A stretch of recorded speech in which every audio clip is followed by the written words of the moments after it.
የጠጅ ቤት ወንበር አግዳሚ ነው አይደል? ሁሉም ሰው እኩል ይቀመጥበታል ይባላል። የአሜሪካ ነው እንደሱ ነው። የጠጅ ቤት ወንበር ነው የጠጅ ቤት ወንበር መታየው የምትሉት ለዛ ነው። መታየው አንተም ብትሆን መታየው። አሜሪካን ሀገር ሀብታም የሚባለው ዲያስፖራ ምን ያለው ሰው ነው እንደው? እኔም አንዱ አልሆን ይችላል። በልጅነቴ ነው አባቴ ድንገት የሞተው። አባቱን ያሳደገን ሚካኤል አባት የሆነ ሚካኤል እኔ መመልከት ነበር የምፈልገው። ማርያም ቤተክርስቲያን ቅዳሴ ላይ ቆሜ ስክሪፕት ነው ትዝ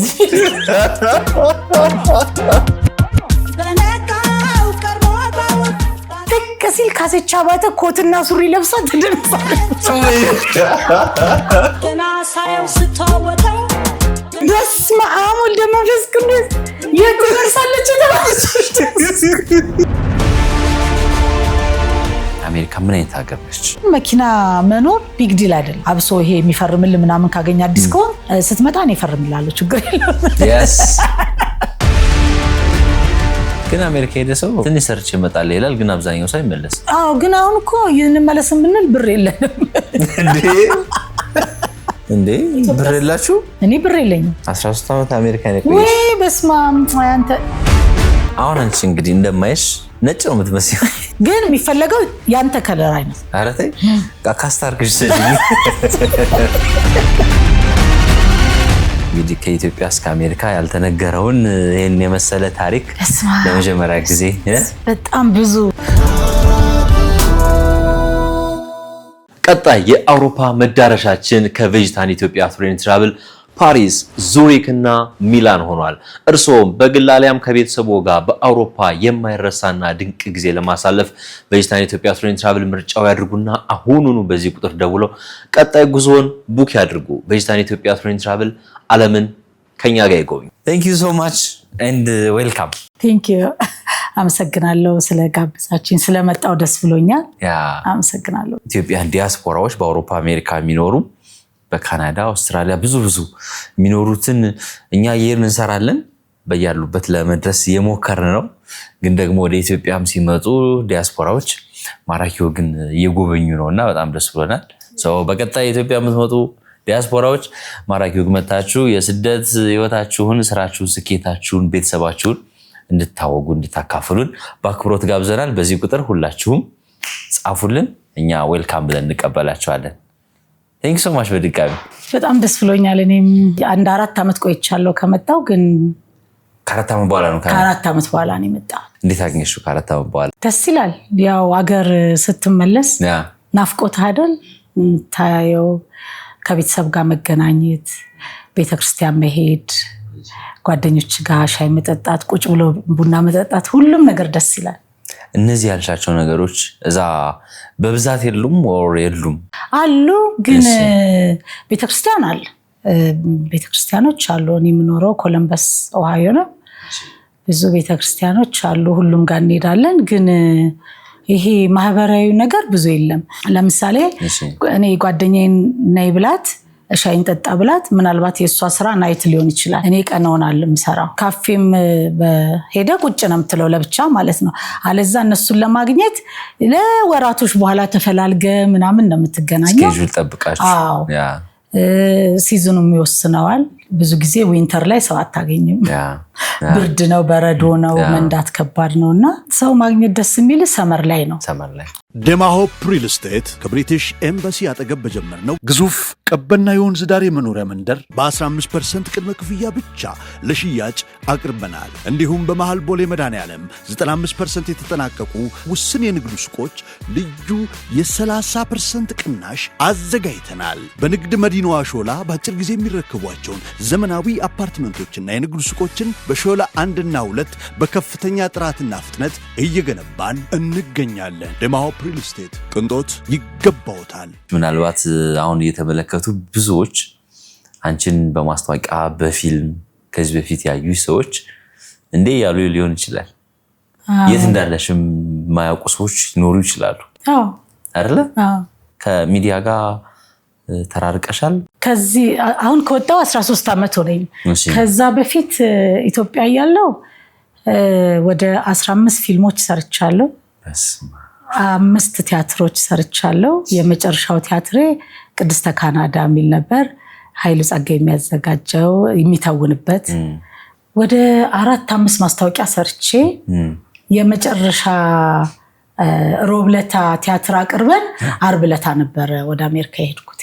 አረተይ በስ እስከ መጨረሻው ሰዓት ነው የተቀበልሽው? እስከ መጨረሻው ሰዓት ነበር የሰራሁት። በጣም ደስ ይል ነበር። ያው ምልህ አንዳንድ ጊዜ ላይፍ ወዴት እንደሚወስድ አታውቀውም እና እኔ መቼም ቢሆን አሜሪካን ሄዳለሁ ብዬ አስቤ አላውቅም። የማስበው ኢየሩሳሌም መሄድ ነበር። ድሮ ልጅ እያለሁ ሰንበት ትምህርት ቤት ስላደግኩኝ ማስበው የነበረው ጌታችን የተሰቀለበትን የሞተበትን ቦታ ማየት ነበር ምኞቴ እንጂ አሜሪካ ሄዳለሁ ብዬ አላሰብኩም። ግን እኔ ሳላቅ እግዚአብሔር በፈቀደው በቃ ይሄው ወሰደኝ። ያው መጣው ደግሞ ተመልካቾች እንግዲህ እንዲገምቱ ነው ሰዓት የሰጠናቸው፣ እንዲያስታውሱ ሰዓት የሰጠናቸው። አሁን በደንብ መታወቅ እንችላለን ስምሽን እና የልጅነት ትዝታዎች፣ ሚሞሪዎች፣ ስለ ፋሚሊ እያል ይሄን መንገድ አሁን የመጣሽበትን መንገድ እንጫወተዋለን። ካሰች አባተ እባላለሁ። ከዛ የተወለድኩት ፒያሳ ነው። መሀል ፒያሳ ነው የተወለድኩት። 1900 እሱን አላውቀውም። እንትን የፈረንጅም ያበሻውም ጠፍቷል። ስንት መሰልን ቤት ውስጥ 5 ሴቶች 2 ወንድ ነበርን። አንደኛው ወንድሜ በህይወት የለም። ከዛ አባቴ እንዳጋጣሚ ሆኖ ሁላችንም ሴቶች በጣም ቆንጆች ነበርን አሉ። አይ ሲናግሩኝ ነው እኔ ልጅ ማለት ያው እንትን ቀይ ሰው መልክ አይፈጅ የሚባል የለ እንደዛ ሆነን ነው መሰለኝ። አባቴ ጫካ ምናምን ተመንጥሮ እንትን ገባን ማለት ነው። እንግሊዝ ኤምባሲ ወደ ቀበና አካባቢ ቀበና ያ እንግሊዝ ኤምባሲ ወደ ጫካ ነበር አሉ እንግዲህ እኔ አላውቀውም። እና እዛ ገባን። እዛ ስንገባ እንዴ ምንድነው ጫካ ውስጥ የምትሰሩት ምናምን ተብሎ የእውነት ሁሉም እዛ ያሉት ጓደኞቹ በቃ ቤት ሰርተው ነው የገቡት እዛ ማለት ነው። ከዛ በኋላ ያን አዲስ አበባ ቦታ የፈለገው ቦታ መስራት በሚቻልበት ሰዓት የኛ ራሱ ፈገግታው ፊቶ ላይ ምን ያህል ለውጥ ሊያመጣ እንደሚችል አስበው ያውቃሉ? ጥርስን አስተካክሎ ተፈጥሯዊና ማራኪ ፈገግታን መመለስ ሙሉ በሙሉ ይቻላል። የጥርስ ሕክምናን በሀገራችን የቀየረው ናታኖል ስፔሻሊቲ ዴንታል ክሊኒክ ስትመጡ ምቾትና እንክብካቤ በተሞላበት የሕክምና ተቋማችን ለዘመናዊ የቪነር ሕክምና የጥርስ ቅርጽና ቀለም በሚፈልጉት መልኩ በቀላሉ መቀየር ይችላሉ። ሽቦ ሳይታይቦት በአጭር ጊዜ ጥርስዎን የሚያስተካክለው አስደናቂው ኢንቪዝላይን ሕክምና እዚህ ይገኛል። ለፈገግታው ማን እንደ ናታኖል። 8 ዓመቴ ሲሆን አንድ ጥምቀት ቀን ሲዘምሩ አየሁኝ። የታቦት ሲሸኙ ህፃናት ለብሰው። ከዛ በኋላ በፍጹም እኔ እዚህ ውስጥ ካልገባው አልኩት። አባቴ እጄን አንጠልጥሎ ሰንበት ትምህርት ቤት ከተተኝ። የካ ሚካኤል አልሞስት ለ20 ዓመት አገልግያለሁ። ለ20 ዓመት ሰንበት ትምህርት ቤት አገልግያለሽ? ሳገባ ነው አግብቼ እንኳን ካገባው በኋላ ቦሌ መድኃኒዓለም ቤት ተከራይቼ ስኖር ወደዛ ነው ሙቪ ያረኩት። መድኃኒዓለም እየኖርን እንኳን እመጣ የነበረው የካ ሚካኤል እና የኔ አሁን ማልቀስ አልፈልግም ስለ ሚካኤል ሳወራልህ በጣም እንዴት ብዬ ልንገርህ እንደ አባት ወንድም ሁሉ ነገር ሆኖ ነው ያደግነው። በቃ በልጅነቴ ነው አባቴ ድንገት የሞተው። ከዛ በኋላ አባቶን ያሳደገን ሚካኤል ነው። ምንም ነገር ሲቸግረኝ ለሚካኤል ነው የምነግረው። ትምህርት ቤት የሚያስፈልገኝ ነገር ሲኖር እንዴ ሄደን እንደማውራትና የዛ አታችመንት ያዘና እኔ ባላሰብኩት የሚካኤል ዕለት ካገር ወጣው። ስገባም ደግሞ መጀመሪያ የተቀበሉኝ ኮለምበስ ሚካኤል ነው። ኮለምበስ ውስጥ ያለ ቤተክርስቲያን ነው እና ልጅነቴ ይሄን ይመስላል። አይ ገና አልነካ ነው። መች ነካ ነው? ምን አይነት ልጅ ነበርሽ? እና ሰንበት ትምህርት ቤትም የነበረሽ ላይፍ በደንብ ትለኛለሽ። ሰንበት ትምህርት ቤትም ቤትም ትምህርት ቤትም ትዝታዎች የሚኖርሽም በደንብ ንጫዋት። ምክንያቱም እንደዚህ ተገኝተሽ ከኮሎምበስ ድረስ መጥተሽ እንደዚህ ባጭሩ ምን አይነት ልጅ ነበርኩ ሲነግሩኝ ሞኝ ነኝ። አይሶል እንግዲህ እናቴ ያለችኝ ነው እናቴ ትጥቅ እንደገና ቤት ውስጥ ብዙ ሴት ስትሆን የስራ ክፍፍል አለ ፉድ ኮሚቴ የሚባል አለ ሳምንት የሚደርስብህ ስራ አለ የሚረዳህም ሰውን ቢኖር ትሰራለህ ቤት በጣም ሲሪየስ እናት ናት ያሳደገችን አግብቼ እንኳን እፈራታለሁ በጣም ሲሪየስ ናት የምሬን ነው ማለት ጎበዝ ናት ጠንካራ ናትና ለምንድነው እንደዛ የሚሉኝ የዋነሽ ይሉኛል አሁን የሆነ ነገር ከሰው ጋር ከተጋጨው እነሱ በድለውኝ እንኳን ሄጄ ይቅርታ ብጠይቀው ነኝ ድሮ ማለት ነው አሁን አይደለም ግን አሁን ስመጣ ሁሉም ሰው አንቺ እኮ በቃ እንደዚህ ስለሆንሽ ነው እግዚአብሔር ረድቶሽ ሄድሽ ምናምን ሲሉኝ እንደዛ ነው እንዴ እኔ አይገባኝም ከዛም ቤተክርስቲያን ውስጥ ደግሞ አባቴ ሁሉም ነገር ኃጢያት ነው ብሎ ነው ያሳደገን ልክ አንድ መስመር ስታረግ ሲኦል የምትገባ ኢሚዲየትሊ እስኪ መስለኝ ድረስ ነው የተቀረጸብንና ሁሉም ነገር እንድትፈራ አድርጎ በቃ የልጅነት ነገር ደግሞ አይረሳም አይደል ከዛ ሰንበት ትምህርት ቤት ውስጥ የሚገርምህ አሁን ከብዙ አመት በኋላ ከየስቴቱ ተገናኝተን የካ ሰንበት ተማሪዎች የበኩር ልጆች ግሩፕ ብለን ብዬ እኔ ነኝ የመሰረትኩትና በጣም ብዙ ስራ ነው እየተሰራበት ያለው የታመመ የሚረዳበት እና እዛ ሰንበት ትምህርት ቤት ላይ እያለሁኝ እዛ ሰዓት ነው የድራማ ነገር የጀመረው ማለት ነው ሰንበት ትምህርት ቤት ነው ድራማ የጀመረሽ በ10 ዓመቴ ምናምን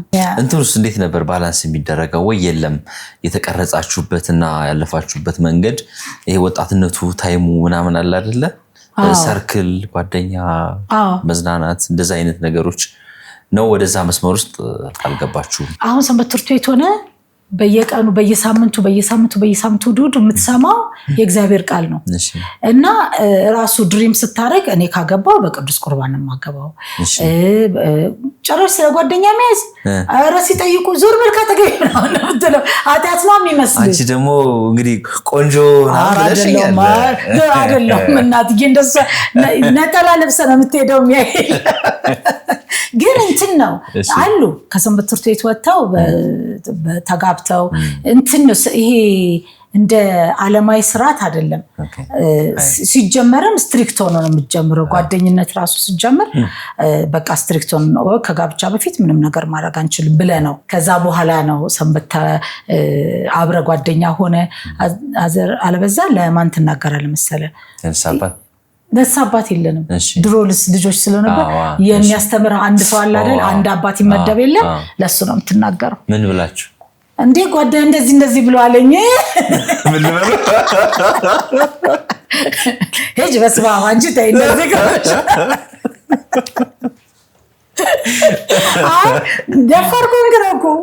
ደፋር ኮንክ ነው እሱንም የምትናገረው ሳትናገርም ትቀራለህ በዛው እንደዚህ አራ እንደሱ ሳትናገርም ትቀራለህ ወይ ደግሞ ወንዶቹ ትንሽ የሚደፍሩ ይመስለኛል ከሴቶቹ ይሄ ለአባቶች ለመንገር ያቺ ሆነ እንትናን ወድጃታለሁ እንደው አባ ምን ይሉኛልና አጸልይ ነው ጸልይ ላንተ ካለች ዞራ ትመጣለች ይባላል አለበዛ ግን ባለበት እርጋ ነው የምትባለው የሚገርም ግን ብዙዎቹን ስታይ አብረውኝ ያደጉ ብዙዎቹ ስታይ በቃ የተባረከ ትዳር ልጆቻቸው ለቁም ነገር በቅተው መንፈሳዊ ነገር ላይ ያደጉ ብዙዎቹ አልፎ የተወሰኑት በህይወት የሉም እንጂ ጥሩ ንግሮ ላይ ጥሩ የመንፈሳዊ ህይወታቸውን ሳይለቁ የሚኖሩ አሉ ያ ደግሞ ትልቅ ነገር ነው በቤተክርስቲያን ለሚያድግ ሰው ማለት ነው እና አንቺ ወደዛ መስመር ውስጥ አልገባሽ አይ አልሄድኩኝም እንዴት ሄዳለሁ አርፈ መማር ነው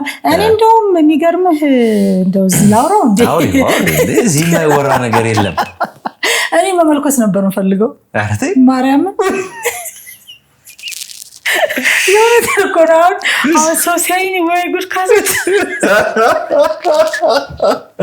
አንድ ጊዜ ልንገር ፋዘር ቤት ገብቼ የማናልቦሽ ዲቦ እሱን ቪዲዮ ያሳያለሁ ማናልቦሽ ዲቦ ስትዘፍን የፋዘር ልጅ ነው ተስፋዬ እንትና ቴድሮስ ተስፋዬ እሱ ካስታረገንና የማናልቦሽ ጓደኛ ሆናችሁ ብሎ ክሊፑ ላይ አለኮ ተስማምኔ ብሎ ደምናሽ ልትመለኩሽ ነበር ኖ ዳንስ እኮ አልነበረም። ጓደኛዋ ሁኑ ተባለና ዞሮ ዘፈን ውስጥ ነው እኮ ዘፈን ውስጥ እንደ ፋዘር ቤት እኮ ገባው ቲያትር ልማር። ከዛ ቁጭ ብጭ ብለናል ተሰብስበን ማለት ነው 4 ሆነን። ከዛ ቴዲ ምን እንደነካው አላውቅም ተነሱ ጋር ደንሷል። እንዴት ይደርሳል? ቪዲዮም ብታዩ ይሄ አበድኩኝ ዘለልኩኝ ምናምን የምትል ዘፈን ነበር። አቤት ስቃይ ምናምን የምትል የለም። ከዛ የሰንበት ተማሪያችን ትምህርት ቤት አለቃችን ነው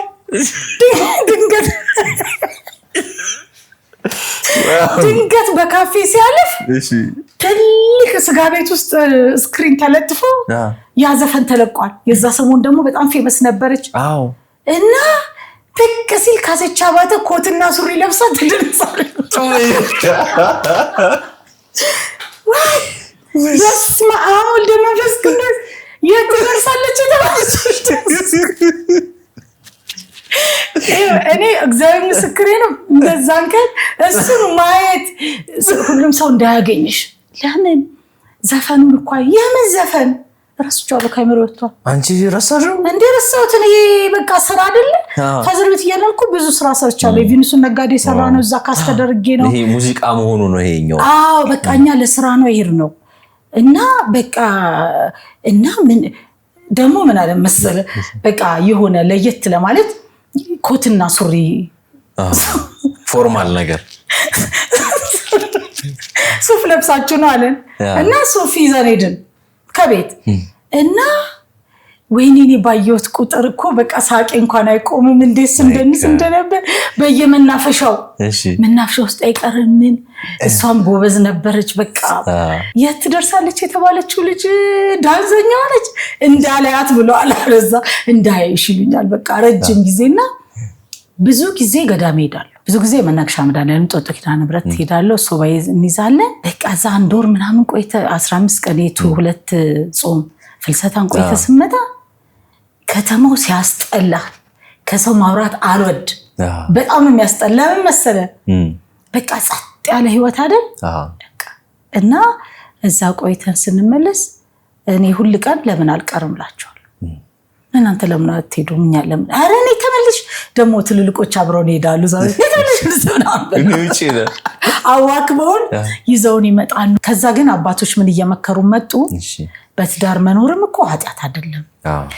እናንተ ደግሞ ይውላችሁ ሱባኤ ተይዞ የሚፈቀድለት አለ ማይፈቀድ፣ ስለዚህ ሂዱ ይሉናል። እና ከዛ ይገርመኛል አሁን ልጄን ሳየው ማለት ነው እኔ ውስጥ ያለው ነገር አንዳንድ ነገሩ በቃ በጣም ማይንዱ የሚገርምህ ነው። ጎበዝ ተማሪ ነውና ይሄ እኔ ያደኩበት ኃጢአት ነው የምለው ነገር ለካሱም ላይ ተጋብቷል። እና አንዳንድ የሚነግረኝ ነገር ስንት ዓመቱ ነው? አሁን 18 ሆነው። ኢትዮጵያ ነው የተወለደው? ኢትዮጵያ ተወልዶ በ6 ዓመቱ ይዤ ሄድኩ። 12ኛ ክፍል ግራጁዌት አድርጎ ደግሼ ነው የመጣሁት።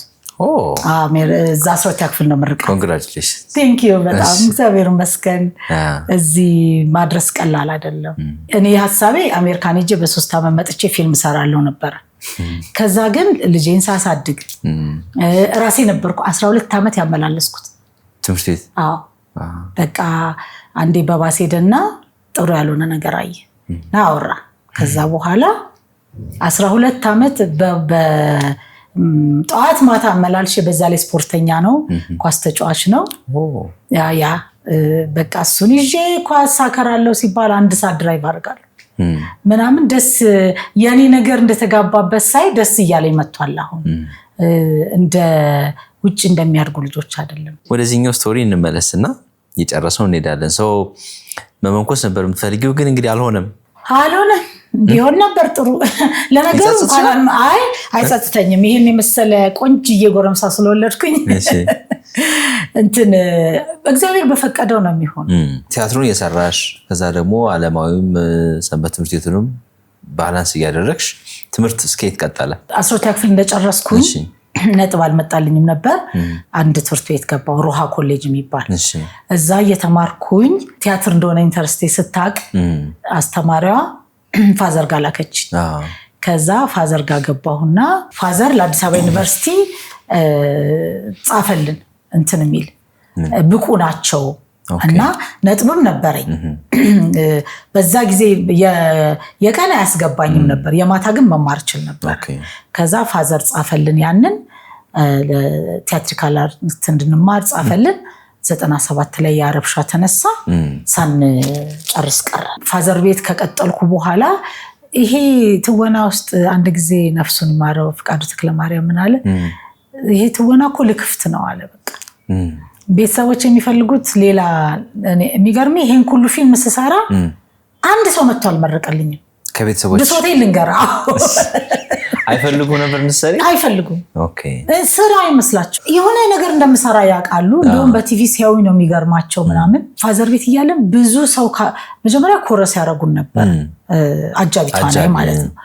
ከዛ በኋላ ግን መጀመሪያ የሰራው ሄርሜላ ነው ሄርሜላ አዎ እንዴ እዛ ሄጄ ሂዱ ተብለን ስንሄድ በጣም ሞዶ ሰው ነው ዮናስ ብርሃነ መዋና ካስቲንግ ጨርሰዋል ምናምን ስትል ሴክሬታሪ ቆይ እስቲ ትቆያለ እሺ ከዛ በኋላ በቃ ነገ እንድትመጫለኝ በነጋታው ሁለት ፓርት ነው ሰጥቶኝ ሰራውት የለቅሶ ቤት ሲነበረው አይደል የሄርሜላ ላይ ፍታስተውሳለ ፊልሙን እየረሳውት ነው ከዛ ደግሞ ግሩሜ የሚታሰርበት ፍርድ ቤት ላይ እዛ ላይ ደግሞ ጸሐፊ ሆኜ የሰራው የመጀመሪያ ፊልሜ ነው የሚገርም እውቅና ተሰጠው በሴቶች ጉዳይ ከዛ በኋላ ያልደረቀ ባቢል ሰርቻለሁ ማአት ወደ 15 ማለት እንግዲህ አስበው ብዙ ነው በጣም ብዙ ነው የሚገርም ደስ ያለኝ ነገር ምን መሰለ እንትኖቹ አሉኝ ሁሉም ሰርተፍኬቶች አሉኝ ሁሉንም ሰርተፍኬት ይሰጥ ይሄለ ያንስ ፊልም ብርቅ አይደለ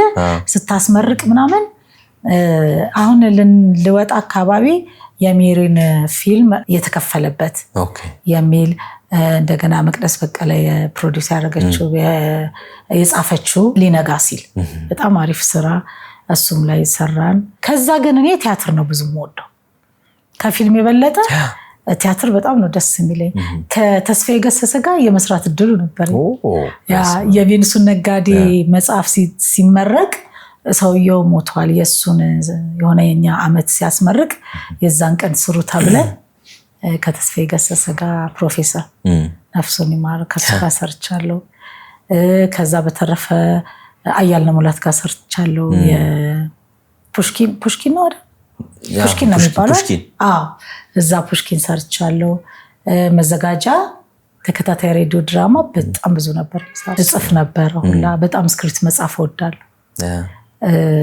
ጊዜ ሲኖረኝ ጣይቶ ሆቴል ሄድና ቁጭልና ሙሉ ቀን ስጽፉላለሁ ከዛ በኋላ አገር ፍቅር በቃ ማይ ፌቨራይት ፕሌስ ነው በጣም ወደው ቦታ ነው ብዙ ስራ የሰራንበት ቦታ ነው በዛ ላይ ኃይሉ ጸጋዬ ትቻለሽ ነው የሚለው ሁሌ አንቺ እኮ ጎበዝ ነሽ አንቺ እኮ ትቻለሽ እያለ ነው ሲያሰራኝ የነበረው እነማን ነበሩ ጓደኞች ብዙ ናቸው ስንቱን ልጥራል ብዙ ሰው ነው ሞር ክሎዝ ሆንሹ የሚታወቁትን ካሉ ብዬ ነው ስናፍቅሽ ሜሮን ጌትነት አብራሽ ሰርታችኋል አዎ ጎበዝ ልጅ እኮ ናት ጎበዝ ነሽ አሁንም እንገናኛለን እንደዋወላለን እናወራለን ሚኒሶታ ነው ያለችው አድናቂዋ ነን እንግዲህ እንዴ ወይ በጣም እኔ ኢትዮጵያ ስትመጣ እንግዳ እናረጋታለን ታረጋታለህ በጣም ጎበዝ ልጅ ናት ትወናን ወደኸው ስትሰራና ለመስራት ስትሰራው አንድ አይደለም የተሰጣት ልጅ ናት ጎበዝ ናት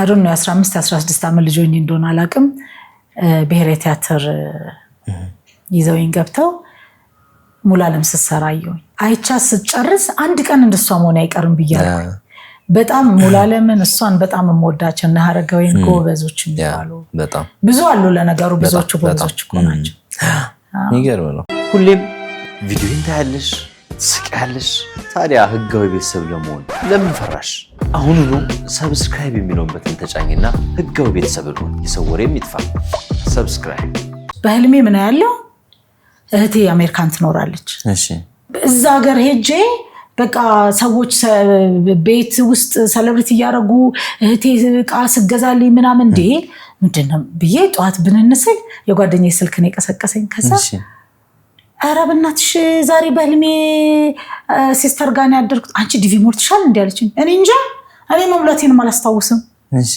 ከዛ ተያይዘን 4 ኪሎ መጣንና አንድ ማስታወቂያ የምንሰራበት ቢሮ አለ እዛ ኦፊስ ላይ ስንገባ ቁጥሩን እንትን ታውቂዋለሽ ምናምን እዚህ እኮ ኢንተርኔት ምናምን ስትለኝ እኔ እንጃ እስቲ ቆይ ብለን ለካ ያ ዲቪ ሞላውበት ነው ወረቀት ዋሌቴ ውስጥ ተቀምጧል መቼ እንደተሞላ መቼ እንደተቀመጠ አላውቀውም ከዛ ውስጥ ተቀምጦ ስሰጣት ልጅቷ ገገገገ ወንበሩን አርጋ ምንድነው አንቺ ወጥቶልሻል ኤክስፔር ሊያደርግ 1 ሳምንት ነው የቆራት ነው በስ ከዛ ምንድነው የምትዩ ዶክመንቶች አልተሰበሰቡ የትምህርት መረጃ የለ ምናምን ድሮ በፊት ደግሞ የሮሃ ኮሌጅ የከፈቱት የአዲስ አበባ ዩኒቨርሲቲ ሌክቸሮች ናቸው እነሱ ተበትነዋል ኦሪጂናል ነገር የለኝ ምናምን በቃ የሆነው ይሁን ብለን ገባናል ስገባ ጥያቄ የለ መልስ የለ ምን የለ ኮንግራቹሌሽን አለችኝ በቃ ወጣና ሁሌ ኪዳነ ምሕረትን ማረሳው ምንድነው በአንድ ቀን ውስጥ ነው 3 አንድ ቀን የመጀመሪያ ቀን ጸሎት አድርገሽ እንደወጣሽ ትልቅ ፊልም ተደወለልሽ ከዛ ተከታታይ ድራማ ከዛ ደግሞ ወዲያው ደግሞ ዲቪ ቼክ አረጋሽ በነጋታው ዲቪ ወጣልኝ ከዛ በኋላ የሆነቴን እኮ ነው የምልህ አንዳንዴ ለነገሩ በቃ የእግዚአብሔር የኛ የረፈደ ይመስለናል እንጂ እሱ አርፍዶ ያቅም ይባል የለ የሱ ስራ ነው በቃ እኔ ሁሌ ይገርመኛልና እዚህ ሙያ ውስጥ ብዙ ቻሌንጅ አለ ያው አንዳንዴ እኮ ስክሪፕት አጥንተህ እንኳን ትቀማለህ እኮ ለምን ደብል ካስት ሊያደርጉ ይችላሉ ቲያትር ከሆነ አብሶ ሁሌ ደብል ካስት ያስፈልግ የለ እንደሱ ያደርገዋል ብዙ ነው የሙያው ቻሌንጅ እንደምትወደው ያህል አይደለም ግን እግዚአብሔር ግን በመንካሰኝ እዛ ከሄድኩ በኋላ እዚህ ሳይከፈለኝ የሰሯቸውን ፊልሞች እዛ አንድ ስኒ ዲያሎግ ኖሮ የሚከፈል ክፍያ የሚያስደነግጥ በቃ አንድ ፓርት እኮ ነው አንድ ስንኝ ላይ እስኪ ዘለው እናወራለን እዚህ አንቺ ላይ ሞር እንደው ፕሬሸር ግፊት የነበሩባቸው አጋጣሚዎች ነበሩ ኪነጥበቡ ጋር ተያያዘ ስራዎች ጋር ምናምን አዎ ለምሳሌ ማታ እንገናኝ ይሉሃል በቃ ማታ እንገናኝ ስክሪፕት ሰጥተው አጥንተህ ለፍተህ ዲያሎግ አጥንተህ ከባድ ስራ እኮ ነው ከዲያሎግ ካጠና በኋላ እንደገና ከራስ ጋር ዋህደ እንደገና ያንን ብዙ ነገር አልፈ በጣም ብዙ ጨዋ ሰዎች አሉ ሙያው ላይ ጥበብን አክብረው የሚኖሩ ግን እኔ በዙ የተፈተንኩበት ነገር እንደዛ ቤተክርስቲያን ሄጄ እስካለቅስ የደረስኩበት ነገር በቃ ድንገት ተነስተው እራት እንብላ የት እንገናኝ ሌላ ክፍለ ሀገር እንሂድ ምናምን ይሏል አይካንት በቃ አልችልም ስትል አንድ ሰውዬ አበዛው ባይተለብልሽ ስክሪፕት የመልሽ ምናምን ብሏል እውነት በቃ አለቀስኩ ብዙ በጣም አንድ መሰለ ብዙ መጥፎ ሜሞሪዎች አሉ ግን ምን መሰለ መቼም እግዚአብሔር ይመስገን ያሳደገ መላክ አሳልፎ አልሰጠኝም እንጂ በጣም ከባድ ጊዜያቶች ነበሩ ይሄ አሁን ፊልም ሆኖ የሚቀርቡ የእያንዳንዱ የሴቶች ህይወት ታሪክ እኮ ያን ፊልም ባልሰራ አልሞትም ብዬ ስለተውኩት በቃ አልሞትም ምንድነው ሌሎቹ ግን የሚያሳዝነው በቃ የሚበሉት የላቸው ትራንስፖርት የሚከፍሉት ትራንስፖርት አውጥተው ስለዚህ የማይፈልጉበት ህይወት ውስጥ ይገባሉ ይሄ ነገር ግድ እውነቴን ነው የምልህ እንደው ለመጪው ትውልድ ምክንያቱም ሁላችንም አሁንም እኮ ሲባል እንሰማለን አለ ዴፊኒትሊ አለ ትላንት ሰሞኑን አንዲት ልጅ በጣም አውርታኛለች እንደዛ በቃ መስራት አልች ስታምር በጣም ታለንትድ ናትና መስራት አቃተኝ ብላ ሌላ ሙያ ውስጥ ገብታ አገኘኋት አለ በጣም አለ እሱ እኮ ነው የሚያሳዝን ሁሉም ሰው እንደውም ምን የሚባል አባባል አለ በጥበብ የሚኖሩና ለጥበብ የሚኖሩ የሚባሉ ገባህ አይደለ አሁን የድሮ ሙያተኞችን ስታይ ተቸግረው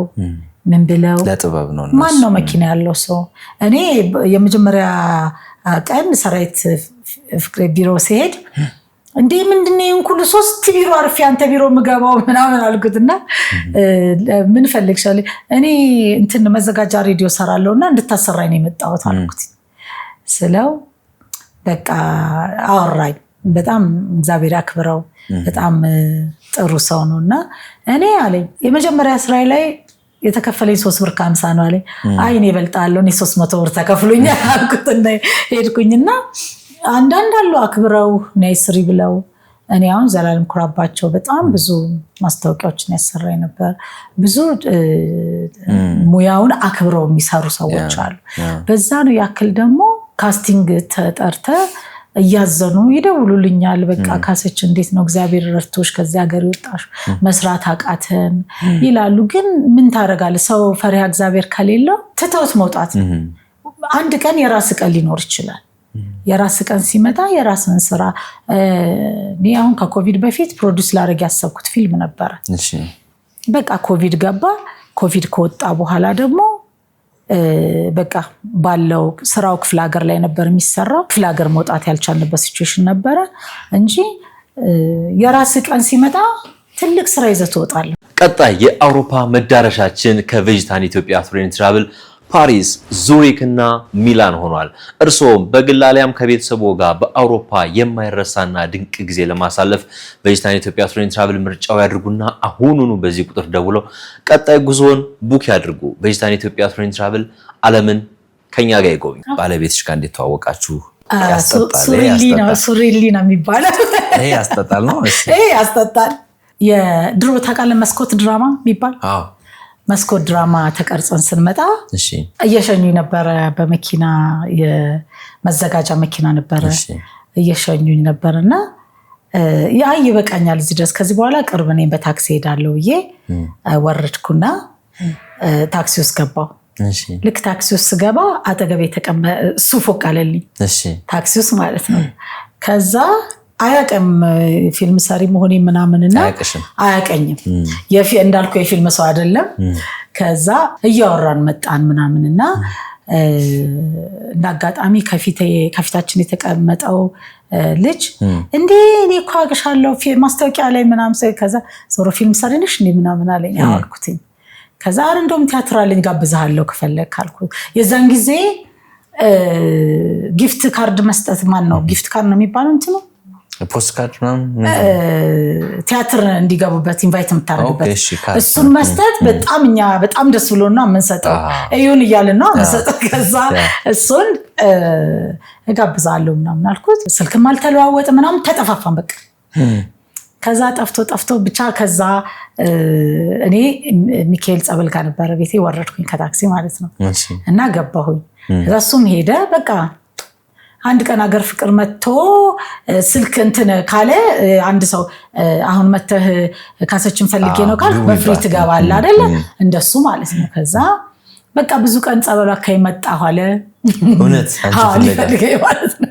እሺ እና አላገኘኝም አልተገናኘንም። ከዛ በኋላ ፋዘር ቤት እንደምማር ነገር ይሁን እንዴት እንደሆነ ብቻ ረሳሁት። መጣዛ ተገናኘን እና ወይኔ በቃ ተባባልን አወራ ምናምን። ከዛ ስልክ ተለዋወጥን። ከዛ በኋላ በጣም ጨዋ ሰው ነው። እንደውም አያወራም እኔ ነኝ የማወራ የነበረው። ስንገናኝ ሻይ እንጠጣለን እናወራለን ምናምን እኔ የምለፈልፈው ምናምን ምንም አይልም በቃ ሄድን። ግን በቃ ምን እላቸዋለሁ መሰለ ድሮ ቤት ውስጥ ስናወራ እኔ ቆንጆ ወንድ ካልሆነ አላገባም እላቸው። አይኑ የሚያምር ወንድ ካልሆነ በቃ ሳየው ደስ የሚለኝ ካልሆነ አላገባም ምናምን ስል በቃ ቤት ውስጥ ገባ ትክክል አይደለሽም ነው የሚሉት እነሱ ምናምን። ከዛ በኋላ በቃ በተዋወቅን በ8 ወራችን ተጋባችሁ። አይኑ አሪፍ ትልቅ በጣም ቆንጆ ኧረ ተይ እንትን ከዛ በላይ በጣም መልካም ሰው የሚረዳኝ ሰው። እዚህ ሙያ ውስጥ ሆነ ከባድ አይደለም።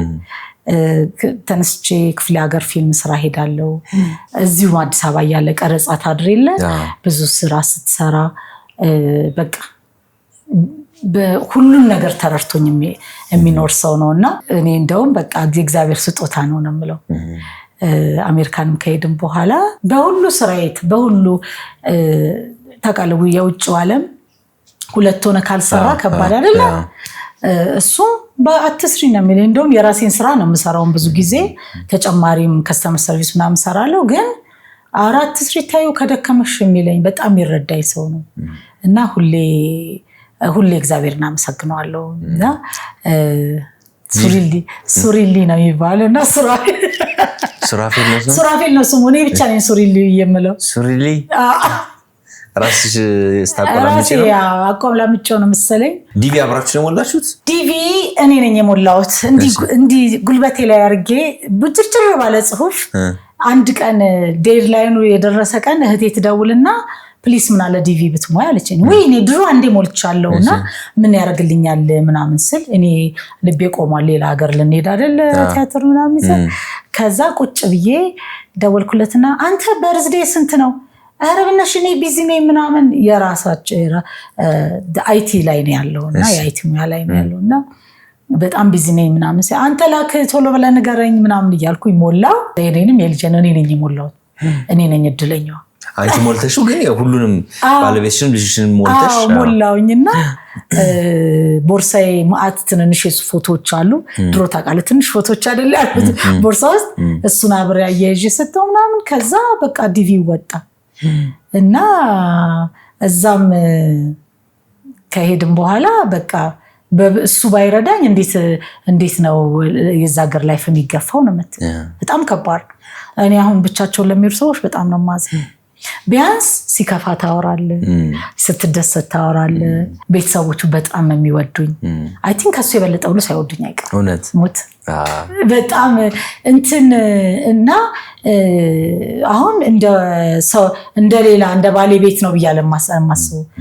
የራሴ ቤት ነው ብዬ ነው የማስበው። በጣም መልካም ቤተሰቦች አሉት። እህቶቹ ጥሩ። አሜሪካ ስትገቡ ለመጀመሪያ ጊዜ ምን አይነት ስሜት ተሰማችሁ? እንዴት ነበር? እንዴት አገኛችሁት? አሜሪካ ስንገባ እኔ የጠበቅኩት ትልቅ የሚያምር ሀገር በጣም በቃ እና አይደለም እንዴ? አዎ ኧረ አይደለም እኔኛ ያለኔ ነው ኮለምበስ ኦሃዮ ነው። ኦኬ።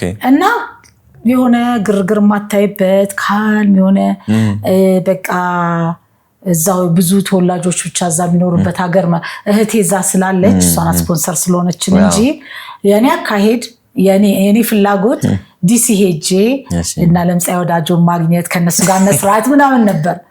ተደዋውለንም ነበረ። ግን እዚህ ልጅ የሚያድግበት ሀገር ነው፣ ብዙ መጥፎ ነገር የለውም ምናምን ብላ እሷ ብዙ ስለኖረች አድቫይዝ አደረገችን። እዛ እሷ ጋር ነበር ሄድ ነው እና ወይ ያን 4 ወር ማሰብ አልፈልግም። እውነት? አዎ እህቴ ጋር 4 ወር ቆየንና ቤት ተከራይተን ወጣ። ቤት ተከራይተን ከወጣን በኋላ ስራ አገኘው ሱቅ ውስጥ። መጀመሪያ ጊዜ ተቀጣሽው ሱቅ ውስጥ ነው? ሱቅ ውስጥ ነው። ምን ማድረግ? በጣም ትልቅ ኮስሞቲክ ሾፕ ነው። እሺ። እና ኦነሯ ምን ትቻለሽ ስትለኝ ምንም ልትቀጠሪ ሄደሽ ምን ትቻለሽ ስትበይ ምንም እኮ እኔ ተዋናይ ነኝ። እሺ። እኔ በቃ አክትረስ ነኝ ስላት እሱ ምን ያደርግልኛል አለች። ከዛ ማለት ነው ለአንድ ቀልሽ ብላ ቀጥራኝ 7 ዓመት ሰራው። እውነት? ምን ሞከረች?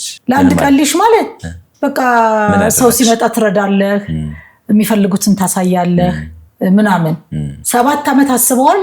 በቃ ታይሙ ወደው ነበር። ጠዋት ብቻ ነበር የምሰራው ለልጄ ብዬ። እሺ።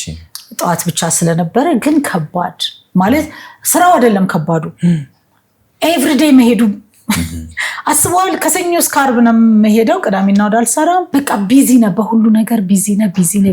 ጠዋት ትሄዳለህ፣ ከዛ ልጅ ታመጣለህ፣ ትመለሳለህ። እዚህ ሀገር እንዳለው ዘና ብዬ ሻይ ልጠጣ፣ እስቲ ፀጉር ቤት ልዙር ምናምን እንደዚህ የለም። እንደውም እንደድሎ ነው አበሾች አሉበት። አሁን ጓደኞች የሆኑበት ገባሁ እንጂ በቃ በጣም ከባድ ነው። በጣም ሁሉም ሰው እኔ ያንን ጊዜ ባልፈው ሁሉ ብለው ማለት ያንን ሲቹዌሽን በጣም ከባድ ነው። 7 ዓመት ሰርቼ ጥዬ ወጥቼ ነው እንደገና ፊልም ትምህርት ቤት የገባሁት። አሜሪካ መጀመሪያ እንትን የገባሁት ኮለምበስ ስቴት ኮሚኒቲ ኮሌጅ የሚባል አለ ኮሌጅ። እዛ ሁሌ ትምህርት ስትጀምር ከእንግሊዝኛ ነው የሚያስጀምሩ። እንግሊዝኛ ሌብል የቱ ጋር እንደሆነ ትፈተናለህ፣ ያስገባሃል። ከዛ እዛ ስትገባ ቆመህ ነው እንትን የምትለው ስለራስህ ማስታወቂያ ማለት ትናገራለህ። ድሪም ምን እንደሆነ ምን እንደምትሰራ ምናምን ይጠይቁሃል። ከዛ በቃ አማን አክትረስ ምናምን ብዬ አወራኋቸው ምናምን ከዛ ኦኬ በቃ እንዴት ዋናማ ኮሽ ለምን አትሞክሪም ዴንዘል ዩኒቨርሲቲ እኮ ኮርስ ይሰጣሉ በጣም ሄልፕፉል ይረዱሃል አንተ ባይዛው ነጮች እንድትበልጣቸው አይፈልጉም እንጂ ሰፖርቲቭ ናቸው በጣም በእንትን ደረጃ ባለው እንትናቸው በጣም ይረዱሃል ብዙ ነገር ላይ ይረዱሃል ወይውን ያሳዩሃል ምን መማር እንዳለብን ከዛ በኋላ እኔ እኮ ወይ እንደዛማ አልችልም ምክንያቱም አዲስ ነኝ ኦኬ ማለት 7 አመትን ብትኖር እንትኑን ክፍያውን አፎርድ አላረግም የኮሌጅ እሺ ከዛ ሰርች ማድረግ ጀመርኩኝ ማለት ነው ሰርች ማድረግ እዛው ሆኖ ትንንሽ ኮርሶች የሚያስተምሩ አሉ ይሄ የ3 አመት የ4 አመት ሳይሆን የ6 ወር ምናምን ኮርስ የሚያስተምሩ እነሱ ጋር ገባውና በጣም የሚያስቀው ፓርት ምንድነው አንድ ገጽ ነው የሚሰጡ ኦኬ ወዲያው ነው እኮ አንብበው ለመግባት ነው በቃላ እንድትይዘው እኮ ነው ገብቷል ነው እኔ አልችልም አልኳቸው እንደሱ ማድረግ እኔ አልችልም ስል እንደሱ ማማች ከሆነ ሂጅ ወደ ቤት ሻሉኝ ኦኬ ብዬ መንገድ ጀምሬ እንደዚህ ቋሉኝ ምናምን ብዬ አልኳቸው ደውዬ ልጅ እንዴ አንቺማ የሚያቀትሽ ነገር አለ እንዴ ምን ሆነሽ ነው ምናምን ሞክሪው አሉኝ ከዛ አንድ ሳምንት ሙሉ አጠናውና በሳምንቱ ናይ በስቲ እንያት ምናምን ተባለ በሳምንቱ ሲሄድ የተሰጠኝ ካራክተር የምትሰረቅ ልጅ ያየች ሴት ናት እሷን እንዴት አርገሽ ነው የምትገልጫት ነው እና እኔ ደግሞ እዚህ አቀው የለ በቃ እንዴት ተደናግጬ ምናምን እንዴት በቃ ልጅ ሲሰረቅ ማየት ስሜቱ ገብቷል እንዴት ከባድ እንደሆነ እሱን ስነግራቸው እንዴ እንደሱም ከዛ አታምነኝም ለአንድ ሳምንት ያህል ስክሪን ላይ ቪዲዮ የተለጥፎ ሲተመልከቷት እንዴት አክት እንዳረገች ተብሎ በቃ ልፈነዳ አልኩ እዛ ትምህርት ቤት ውስጥ ማለት ነው ለሌሎቹ 18 ተማሪዎች ነበርንና ለነሱ ሁሉ የኔ ፎቶ ተለጥፎ ነው በቃ ቪዲዮ የተመለሰ እንዴት አክት እንዳረገችዋት ምናምን ተባለ ትምህርቱን ስንጨርስ የመጀመሪያ ፊልም ሰራን የመጀመሪያውን ፊልም ሰርተን ተመረቀ የታትለኝም ሲኒማ ቤት አሜሪካ ውስጥ ታዲያ ደሞኮ ከፍለውህ ክፍያውን አይደለም ማሰብ ያለብህ የሜካፕ የፀጉር የምን ተሰጥቶ እንዴት እግዚአብሔር ይከሳል ያልኩህ ለዛ ነው ገባዚ ብዙ ወጪ አውጥተህ እንኳን የማይሳካልህ ነገሮች አሉ ከዛ ተመረቀ ሲመረቅ ፌስቡክ ላይ ሶሻል ሚዲያ ላይ ይሄው እኔ አንድ ሰዓት ድራይቭ ይደረጋል የሚችል ሰው ይምጣ ብዬ ፖስት አረኩት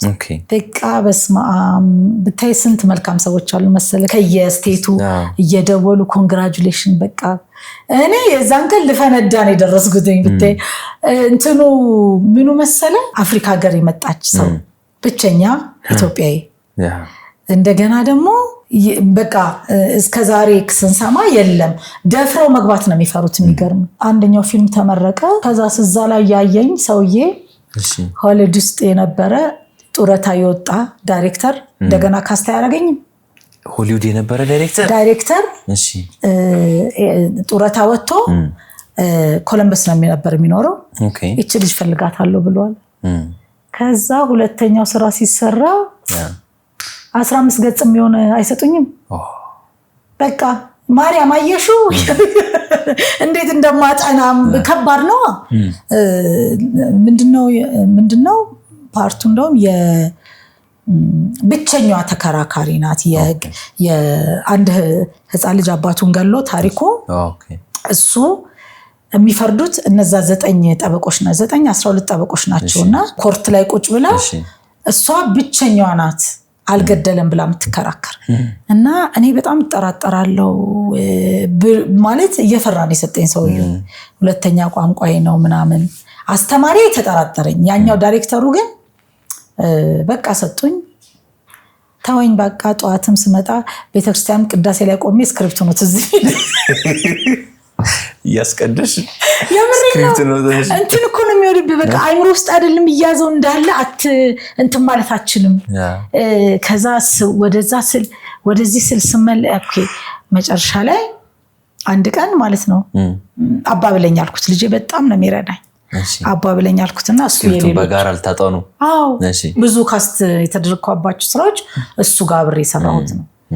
ከዛ የአብረን አለንና በቃ አለኝ ትቻለሽ ከዚህ ቢሆን ምንም ነገር በቃ ግዴለሽም በቃ አለኝ።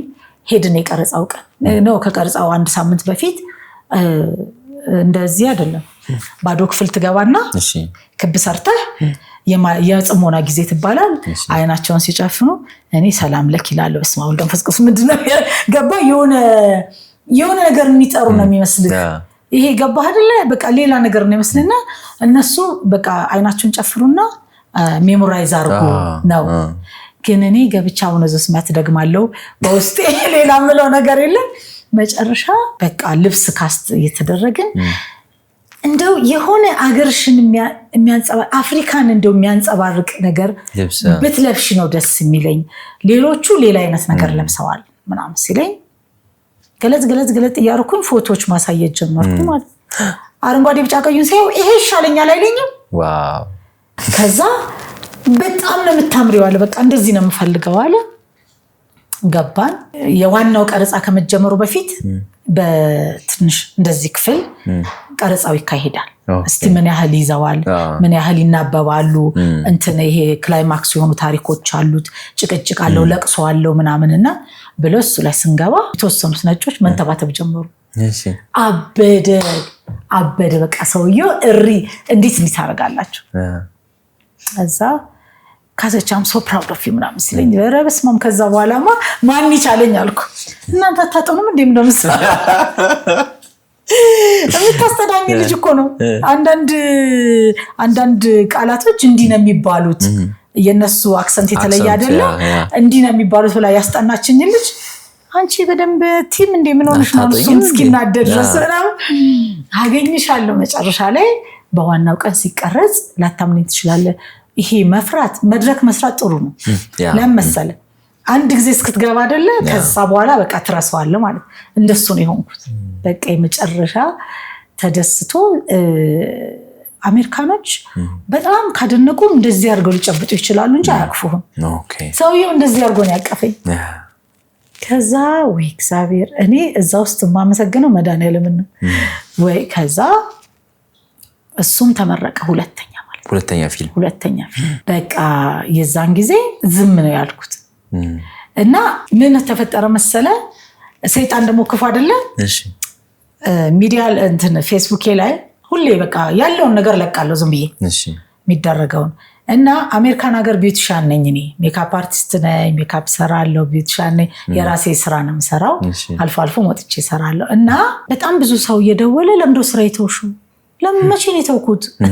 ትቻል እንዴ እሷ ተታኮ ፊልም ውስጥ ገብታለች በያሉ ሁሉም ሰው ሪሊ አንዳንድ መልካም ሰዎች አሉና ይደውሉና ኧረ ካሰች ስራ ቢዚ ሆነናል ምንሽ ነው የጠፋሽው? ኧረ አለሁኝ እኔም እየሰራው ነው ምናምን ስል ኖ እንዴ እሷ እኮ ፊልም ውስጥ ገብታለች ስራውን ቶታሊ ዘግታለች ተብሏል። በስመ አብ ሰይጣን ደስ አይበል። ሚካኤል ካለኔ መቼም ቢሆን ምንም በቃ ምንም አይመስለኝም። የሚገርም ነገር ብዙ ሰው አሜሪካን ሀገር ስትረስ የሚይዘው አንድ ቀን ቢል መክፈል ካልቻልክ አንድ ወር አይታገሱም። የአሜሪካን ሀገር ቢሎች ማአት አይደሉ? ማአት ይሰጡሃል፣ ማአት ይቀበሉሃል። በቃ እንትን ነው አዙሪት ነው የሚሆነው ኑሮ። እኛ ከዴማ ሆፕ ሪል ስቴት ከቦሌ ዳውንታውን ዋን ላይ ቅንጡ ቤት ገዝተናል። ለእርስዎ ደግሞ ድንቅ ሱቆችን አዘጋጅተውለታል፣ ያውም በ30% ቅናሽ። ይሄ ብቻ አይደለም፣ በአዲስ አበባ ሳይታችንም ሌሎች አማራጭ ቅንጡ ሱቆችንም ለእርስዎ አቅርበናል። ቅንጡ አፓርታማ ፈልጋለሁ ካሉ ደግሞ በአዲሱ የቀበና ሪቨርስ ሳይዳችን ብሪቲሽ ኤምባሲ ፊት ለፊት እጅግ ቅንጡ የሆኑ የመኖሪያ ቤቶችን አዘጋጅተንሎታል። በዚህ ቁጥር አሁኑ ይደውሉ። ዴማ ሆፕ ቅንጦት ይገባውታል። እንዳጋጣሚ ሆኖ ይሁን አላቅም፣ ሰዎች ቻሌንጅ ባረጉ ቁጥር የአንተ ስቴፕ ይጨምራል። በጣም የሚገርመኝ ነገር ይሄ ነው። ለምሳሌ ያንተ አሁን የጀመርከ ጊዜም እያየው ነበር፣ አሁን ያለውን ፕሮግራም እያየው ነውና እድገት ደስ የሚል ነው። በቃ ይሄ ገባህ አይደለ? ጥሩ ነው። በቃ እንደዛ ነው ሰዎች መደሰት አለባቸው። ጎሽ እንደዚህ አይነት ፕሮግራም ተጀመረ፣ ጎሽ እንደዚህ ሲቻል ሳፖርት ማድረግ ገባህ አይደለ? እዛ ግን እንደሱ አይደለም። አንዳንዴ የውጭ ሰው አይደለም የራስ ክሎዝ የሆነ ሰዎች ውስጥን የሚያውቁ ማንነትን የሚያውቁ ላይፍን የሚያውቁ ሴንሲቲቭ መሆንን የሚያውቁ ሰዎች ነው የሚጎዱ። ሌላው ደግሞ ቤተክርስቲያን ውስጥ አብረህ የምታገለግላቸው ሰዎች ናቸው ከባድ የሚሆነው። የውጭ ሰውማ የውጭ ነው። አሁን ይሄ ሰውን እምነት ውስጥ ስለሌለ ነው እንዳትል፣ አብረው በሰርክል ውስጥ ያሉ ሰዎች ባይዘዌ እዚህ ቲያትር ስንሰራ ስናፍቅሽ መኪና ታደርሰኝ ነበር፣ ይገረም ያደርሰኝ ነበረ። ሱሬ ይነዳል፣ እኔ መኪና አልነበረኝ፣ በታክሲ ነበር የምሄደው። እነሱ እያደረሱኝ እንኳን በእነሱ ደሰት ነበር። እኔ ገባ የሰው ነገር ሊያስደስት ይገባል። ያ ደግሞ የሰውን ነገር ጎሽ ስትደሰት እግዚአብሔር አብሮ ይደሰታል። በላይፌ ያየሁት እሱ ነው። ብለስ ያደርጋል፣ ይባርካል፣ ከአቅም በላይ ያኖርሃል። አንዳንዴ በቃ እኔ ማን ለዚህ ያደረስከኝ እላለሁ። ቤታችን ውስጥ ሁሉም ጥሩ ጥሩ ቦታ ያሉ ናቸውና እኔ ቲያትር ምናምን ስለምሰራ ምን እንደምሰራ ማይታወቅ ምባል ልጅ ነበርኩኝ። እና ምን እላቸዋለሁ መሰለህ እግዚአብሔር እኮ እኔን ዳዊትን እረኛ አንድ ልጅ አለኝ እረኛ ነው እንደተባለው ማለት ነው። እስቲ አምጡት ተብሎ እንደተቀባው እንደዛ ነው። አሁን ሁሉም ሰው ነው የሚገረመው። አንተ ሳታውቀው እንትን ይልሃል። እኔ አሁን ድሪሜ ኢትዮጵያን ማስጠራት ነው ራሱ። ይሄ እዚህ ጋር ከነጮቹ ጋር ፊልም ሰርተ ገንዘብ ማግኘት ምናምን አይደለም። ባይዘዌ አሜሪካን ሀገር ውስጥ ያለ ስቱዲዮ እኮ ስትገባ 20-30 ካሜራዎች ይከረከራሉ። የትኛው ጋር እንደምትቀረጽ አታውቀውም። የቱ ባክ እንዳለ እንትን እንደሚያደርግና እዛ መሀል ገብተህ መስራቱ በራሱ ለእኔ ሰክሰስ ነው። ገባህ አይደል? እንደገና ደግሞ ስመጥር የተባሉ ሰዎች ሀሊውድ ላይ ሰርተው ወጥተው አብረው እናንተን በርቱ እያሉ የሚያሰሩኝ ሰው ከነሱ ጋር ፕሮፌሽናል ከሆኑ ሰዎች ጋር መገናኘቱ። አሁን አሜሪካ ላይ አንዲት አበሻ ናት፣ ጓደኛዬ ናት፣ ሀሊውድ ገብታለች። የአፍሪካ ፊልም ሲፈልጉ የአፍሪካን ካስት ሲፈልጉ የሌላ ሀገር ሰው ነው አማርኛ አስተምሮ ጥቁር በእውነት ኢትዮጵያን ትተው አሳይሃለሁ። ፊልሙን ራሱ ፈልግ ያሳይሃለሁ። በቃ እኛ አንሰባሰብማ። ልጅቷ ያንን በማለት አሁን ያንን እንትን ከፈተች፣ ያንን ግሩፕ ከፈተች። በጣም ጎበዝ ልጅ ናት። እንደውም መታ ነበር እዚህ ኢንተርቪው አድርጋለች ሁላ ምናምን። እሷ በጣም ጎበዝ ልጅ እና በጣም ነው የምታዝነው። አንድ ትልቅ ፊልም እኮ ነው፣ ኦስካር ምናምን ያሸነፈ ፊልም እኮ ነው። ኢትዮጵያ ተብሎ የሚሰራበት ኢትዮጵያ ያልሆነ ጥቁር አማርኛ ተለማምደው በእውነት እግዚአብሔር ይመስገን። አማርኛ ተናጋሪዎች እያላችሁ እንዲያራሉ ማአት አሉ እኮ በየስቴቱ። ለምን ነው የሚፈጠረው? ማን ደፍሮ ይግባ እንዴ? እኔ ኮለምበስ ላይ 60,000 ኢትዮጵያዊ ሲኖር እኔ ብቻ ነኝ እንዴ ትወና የምፈልገው? ጎበዝ ልጅ አለ እኮ አብሮኝ የሚሰራ ሰለሞን መንግስቴ ይባላል። የህፃናት ወጣቶች ይሰራ ነበር። አሁን አብሮን ብዙ ሰው ደፍሮ አይገባም። አሁን እዛ የጥበብ ምሽት እንሰራለን። የጥበብ ምሽት ስንሰራ እሱ ነው እንደውም ኦርጋናይዝ የሚያደርገው ምናምና ጎበዝ ተዋናይ ነው እሱ። ያው ኑሮ እዛ ስለሆነ ነው። ግን እሱን እንኳን አሰራን እያሉ የሚመጡ ብዙ ሰዎች አሉ። ሰው ደፍሮ አይገባም። እኔ ምንም ስለሆንኩ አይደለም። እኔ በቅጡ እንኳን እንግሊዘኛ አላወራም፣ ግን ደፍሬ ስለገባው ነው። ባይዘዌ ፒሲጂ ታለንት የሚባል ካምፓኒ ወስዶኝ ነበር። አለስ ኤጀንት ናቸው እና የተወሰነ ፐርሰንት ይወስዳሉ፣ 20% ምናምን ትልልቅ ስራ ያመጡላል። ስራው ምንድነው? ማስታወቂያ ሊሆናል፣ ፊልም ይሆናል። እየተገኘው አንተ ይችላል ያልከው ሊሆን ይችላል። እና አንድ ጊዜ የቪክቶሪያ ሴክሬት ማስታወቂያ መጣ። ከ12 ዓመት ዕድሜ እስከ 80 ዓመት ዕድሜ ላሉ ሰዎች ነው። ይሄ ቪክቶሪያ ማስታወቂያው ለሁሉም አይደለ? ስዊሚንግ ፓንቱ ምን ሁሉ ነገር። ከዛስ ፎቶ ላኩ ሲባል ቢች ውስጥ እየዋየን ያለንበትን ላኩላት። እኔ ይመርጡኛል ብዬ በህልሜም በሆኔም አላሰብኩም። ከዛ ደውላ ኮንግራጁሌሽን መርጠንሻል፣ $20,000 ነበር ክፍያው።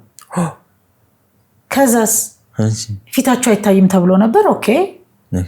ከዛ ያንን ሀሳብ ቀይረው ፕሮዲውሰሮቹ ያንን ቪክቶሪያ የሚያሰሩት ቪዲዮ እየተቀረጸ እንደው ውሃ ውስጥ በል ምንም እነሱ የፈለጉበት ቦታ አወሾክድ በቃ።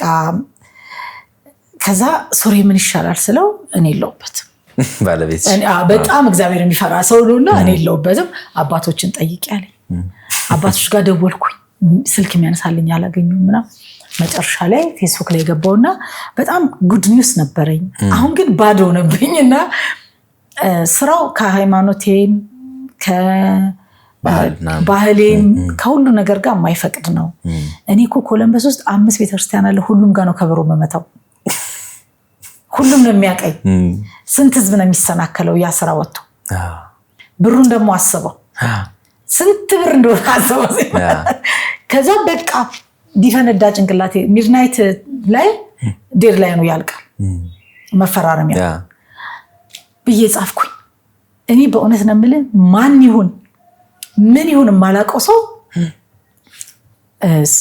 ማለት ቤተክርስቲያን ሰው ይሁን ካህን ይሁን ለወጣት ማን እንደማላቀው ሰው ካሰች እኔ አላውቅሽም ግን ህሊና ትንሹ እግዚአብሔር ነው ሳትፈልጊው ሰርተሽ ምናልባት ከህሊናሽም ከእግዚአብሔር እንዳትጣያል ገልጬ ሳነበው ስልኬን immediately ሃይ ጆሃና I'm so sorry በቃ አልቻልኩም ይሄን ስራ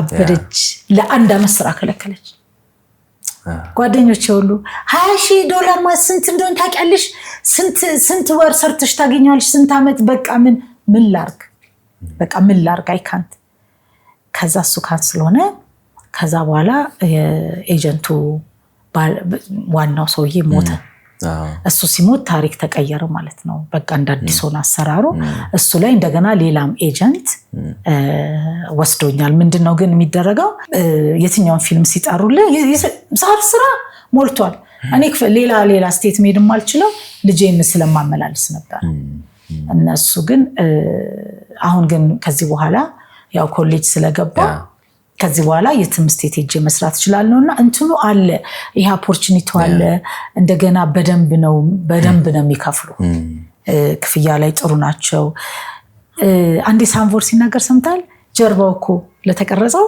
ተከፍሎታል እኮ ሰይፍ ላይ ቀሩት እዚህ በቃ እንግዲህ አስበው ያን ያህል ኦፖርቹኒቲ ያለበት ነው እንኳን ዲያሎግ ተሰጥቶ አክብራውና እኔ እውነት ለመናገር ድሪሜ ኢትዮጵያን ለማስጠራት ነው እና ደግሞ በየትኛው ሲቹዌሽን ቢሆን አልችልም የሚለውን ነገር ትቶ ተስፋ ሳይቆርጡ ገባ ያስቆርጥ አልተስፋ ብዙ ነገር ግን ተስፋ ሳይቆርጥ በቃ እስከምችለው ድረስ መሄድ ከሄድክ ደግሞ አንድ ቀን ሰክሰስፉል መሆን አይቀርም ሶ አሁን አክቲቭሊ እዚህ ፊልሙ ላይ እየሰራሽ ነው እዛው ብዙ ሰራሽ አሁን ሁለቱን ነገርሽን ከዛ በኋላ ስራው አለ ምንድን ይሆናል መሰለ ሁሌ አሁን እዚህ ሀገር ከመጣው እንኳን ካስትልከውልኛል ኢሜል ታያለህ ግን ችግሩ ምንድነው ለምሳሌ ብዙ ጊዜ የሚፈልጉ ካሊፎርኒያ ነው ኦኬ እኔ ደግሞ ቋሚ ሹፌር ነበርኩ የልጄ ሹፌር ማለት ነው እሱን ይዤ ሄዳለሁ መጣለው የሱ ሳከር ይጫወታል በጣም ጎበዝ ነውና ይዤው ስለሚሄደው በየቦታው አልችልም ግን ትንንሽ ስራዎች ትሰራለህ አላ ትንንሽ ስራዎች ምንድነው መሰለ ኦዲሽኑ ራሱ አሁን እንትኑና አመቻቹልን አንድ ቤት ውስጥ ነጭ ግድግዳ ላይ ካሜራ ተሰቅላለ ቤቴ ስቱዲዮ ነው የሚመስል እና አንድ ክፍል አለ እዛ የሚልኩልህ ዲያሎግ ታጠናለህ እና ትልካለህ ካስት ሲያደርጉ ካስት አድርገናል ብሎ ይልኩልሃል ጥሩ ታዲያ ለምንድነው ብዙ የኪነ ጥበብ ሰዎች ከኢትዮጵያ ሲወጡ ከዛ ሙያ ይርቃሉ በጣም ይርቃሉ ብዙዎችና እንደዚህ አይነት ኦፖርቹኒቲዎች ካሉ ለምን አልሞከሩም ወይስ ላይፍ እኔ አሁን እንደው ስማቸውን ባልጠራልህ የሞከሩ አሉ እሺ ግን ምን ይሆናል መሰለ ለምሳሌ እኔ አሁን ካስት ተደርጌ ብዙ የተውኳቸው ስራዎች አሉ ያ ምንድነው እንዳልኩ ባህላችን የማይፈቅደው ይሄ በጣም የሚያስጠሉ ፓርቶችን ይሰጡሃል አልሰራም ስትል እንደ ቅጣት የሚቆጥሩ 3 ስራ አይሰጡ ወይ 4 ስራ አይሰጡ አዎ ከዛ ሌላ አሉ የሚገርም አንዳንድ ታዋቂ ልጆች አሉ ትንሽ ደፍረው ይሄዱ ግን መጀመሪያ እነሱ የሚፈልጉት ምን መሰለ አሁን ቢል መክፈል ላይ ነው ሰው ያለው ላይፍ ቢዚ ያረጋቸዋል እንደሄዱ እንጂ እንትን የራሱን ያበሻ ፊልም መስራት ነው እንጂ የሚፈልገው ወደዛ ሙያ ኢንቮልቭ ማድረግ አይፈልጉም ብዙዎቹ በዛ ላይ ደግሞ ይሄ ፋሚሊ ላይፍ አለ አይደለ በቃ ልጅ ይዘሃል። አሁን የ100 ዓመት ቲያትር ጊዜ እንኳን ለመገናኘት ስራ አድረው በዛው የመጡ ልጆች ነበሩ። ዲሲ ላይ ተከብሯል ነበር፣ እዛ ሄደን ነበር እና ሁሉም በብዙ ሩጫ ነው መተው የነበረው። እኔ ራሴ ቅዳሜ ሄጄ አድሬ እሁድ ተካፍዬ ፕሮግራሙን እሁድ ሌሊት ነው ወደ ኮለምበስ የተመለስኩት።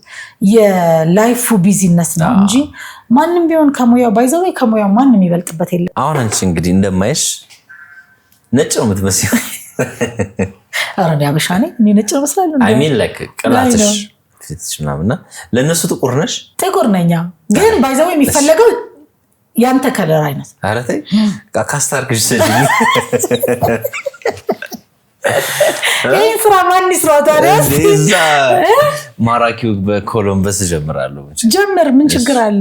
እንቀበላለን። እንትን ነው የሚፈልጉት ሞር ጠይም ከለር ነው እውነት ለመናገር።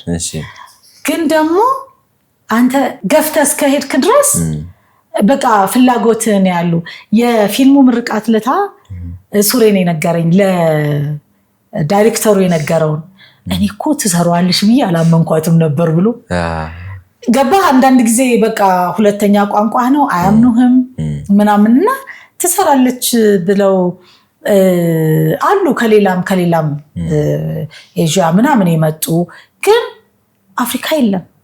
እና ለነሱ ጥቁር ነሽ? ለነሱ ጥቁር ነኝ እንትን ይላሉ። ስፓኒሽ ነሽ ይሉኛል። ኦኬ ስፔን ምናምን ወደ ላቲን እና በሱ ቋንቋ ያወሩኛል እና እኔ አልችልም እኔ ኢትዮጵያዊ ነኝ ምናምን እላቸዋለሁና አንዳንዶቹ ለምን ቀላሽ ይሉኛል። ቀያል አይመስላቸውም ማዚ? ኧረ ብዙ ነገር አይመስላቸውም ማለት ለምሳሌ እኔ ድሮም ሰራበት የነበረው አሜሪካዊ ነውና ልሄድ ነው ሀገሬ አልኩት። ቫኬሽን የዛሬ 8 ዓመት ነው ስለው አውሮፕላን ማረፊያ ያላችሁ አስወርቱ ጋር የምር ታሪክ ነው እንዴ? የሚገርምህ እኮ የሚያሳዝነው እኮ ምን እንደሆነ ታውቃለህ? ቁርስ ስንበላ በብሬክ ታይም ምናምን ላይ ቁርስ ስንበላ ሁሌ እያመጣ ኩኪስ ብስኩት ምናምን ይሰጠናል እና ለካ እሱ የሚያስበው እኛ እንደተራብን ነው። እስቲል እየራበን የምንኖር እኮ ነው መስለውና ውይ እንዴት እንደተናደርኩኝ በእውነት። ከዛ አንዷ ጓደኛዬ እንደሱ ወይኔ እንደ ሁለተኛ ከሶች አንድ ሰው ቸኮሌት ይቀበላል ያልኩ ለምን መሰለ አውሮፕላን ማረፊያ ያለን አልመሰላቸውም። አሁን ብታይ ስልኬ እስኪሞላ ነው እየቀረስኩ ያለው። በቃ እንዲያዩት እንዲያውቁት የኢትዮጵያን ገጽታ የሚያውቁት የድሮ የ30 ዓመት ታሪክ ምናምን። አሁን እንኳን እግዚአብሔር ይመስገን ዩቲዩቡ መጣ፣ ነጮቹ እየመጡ ራሱ ያስተዋውቁ አይደለም ምግቡን እየሞከሩ ምን እያሉና አንድ ጊዜ ዋይመሴ የሚባላል መዋኛ ቦታ ነው ጂም እሰራለሁ እዛና ሜምበርሺፕ ስትሆን በቃ ኤኒ ታይም ነው የምትሄደውና እንደዚህ ሀገር አይደለም ለብቻ አትገባም። ስቲም ሳውና ሲኖር ብዙ ሰው አንድ ላይ ገብቶ ቁጭ ብለህ ታወራለህ እና ከየት ነው የመጣሽው ምናምን ይልሻል። ከየት ነው ምናምን ሲባል እዛማ እኔ አሁን አንዳንዶቹ በጣም ሬሲስቶች ናቸው እና ይሄ ጡረታ ሲወጡ እንግዲህ አላማቸው ገንዘባቸውን አጠራቅመው ዓለምን መዞር ነው እና በቃ ትንሽ ነገር ያለውን አክብደው ይነግሩሃል። ትንሽ ግጭት ካለ አክብደው ይናገራሉ ስለአንተ። ከዛ እንደሱ አይደለም ምናምን የሆነ ጊዜ እንዲሆናል የሆነ ጊዜ ምናምን ትላቸዋል። ግን እኔ ልሄድ ፈልጌ ነበር ምናምን ሄድ በጣም ተወደዋለ ምናምን ብለህ አብራራውለት። አናደደኝ ምክንያት አለና ከዛ ኢትዮጵያ መጥቼ ተመልሼ ሲሄድ ከዮሽ ብዙ ጊዜ ሆነኝ የት ነሽ ለምን ጠፋሽ ሲለኝ አገሬ ሄጄ ዋው አምሮብሽ ነው እንደ ሀገር እኮ ያሳምራል። ከዛ አስብ ስቲም ውስጥ ስልክ ምናምን ይዛ አትሄድም ማለት እየገለጥኩኝ ልችናት ሀገሬ ምን አይነት ቆንጆ ሀገር እንዳለኝ ምን አይነት ሰላማዊ ሀገር እንዳለኝ ምናምን ብለህ ውጭ ስትኖር በቃ የሚቆጭ ነገር የሚጎዳህ ነገር ያፓርት ነው። ሁሌ የሚያስቡት ያንተን የድሮ ታሪክ እንጂ አሁን ያለበትን ቴክኖሎጂ እንግዲህ እንትን ኤርፖርት አላችሁ ወይ ብሎ ማለት የመጨረሻ እኮ የሚያናድር ነገር እኮ ግን አማራጭ የለም። እነሱ የውሸት እንደሚስቁት በቃ ትስቃለህ። ፈገግታው ፊቶ ላይ ምን ያለው ጥላ ያመጣ እንደሚችል አስበው ያውቃሉ? ጥርስን አስተካክሎ ተፈጥሯዊና ማራኪ ፈገግታን መመለስ ሙሉ በሙሉ ይቻላል። የጥርስ ህክምናን በሀገራችን የቀየረው ናታኖል ስፔሻሊቲ ዴንታል ክሊኒክ ስትመጡ ምቾትና እንክብካቤ በተሞላበት የህክምና ተቋማችን በዘመናዊ የቪነር ህክምና የጥርስ ቅርጽና ቀለም በሚፈልጉት መልኩ በቀላሉ መቀየር ይችላሉ። ሽቦ ሳይታይቦት በአጭር ጊዜ ጥርስዎን የሚያስተካክለው አስደናቂው ኢንቪዝላይን ህክምና እዚህ ይገኛል። ለፈገግታው ማን እንደ ናታኖል። አሁን በምን ስራ ላይ ያለሽው? አሜሪካ ነገር አሁን ቢዩቲሻን ነኝ። ቢዩቲሻን ማለት የውበት ላይ እሰራለሁ። ሜካፕ አርቲስት ነኝ፣ እተውናለሁ። እንደገና ደግሞ አልፎ አልፎ ከስተመር ሰርቪስ እሰራለሁ እየወጣሁ። ምንድነው እሱ? ከስተመር ሰርቪስ ማለት ለምሳሌ ሱቆች ላይ ከስተመር ሄልፕ በስልክ ሊሆን ይችላል፣ በአካል ሊሆን ይችላል። ብዙ ጊዜ እንደ ኮስሞቲክ ሾፖች ላይ ስላለው ነገር አድቨርታይዝ ታደርግላቸዋለህ እና ደስ ይልሃል። ቀልል ያለ ሰብ እግዚአብሔር ይመስገን ከባድ ስራ ሰርቼ አላውቅምና ቀልል ያለ ስራ ስለሆነች እወዳታለሁ። አንዳንድ የራስ ነገር ሲቀዘቅዝ ወጥተህ ደግሞ ሌላ ስራ ትሰራለህ። እንደገና ደግሞ የጥበብ ምሽት እናዘጋጃለን። በ4 ወርም በ5 ወርም ይመጣል ሰው ያያል። በደንብ ነው ትወና የምንሰራው። ግጥም አለ፣ መነባንብ አለ፣ ትረካ አለ፣ እንሰራለን። ጥሩ። አዎ እስክመለስ ድረስ ጥሩ ነው። ግን እኔ እዚህ መኖር ነው የምፈልገው። እውነት? ወደ ኢትዮጵያ ልትመለሽ? አዎ። ባለቤትሽና ልጅሽ? እነሱማ በጣም ነው ደስ የሚላቸው። ባይዘው አሁን ልጄ በጣም ወዶታል እዚህ መኖሩ።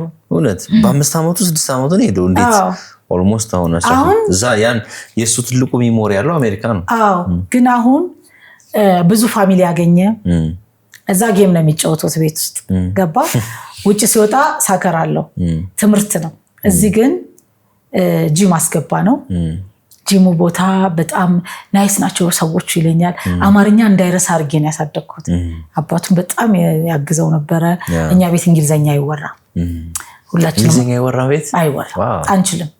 አንችልም።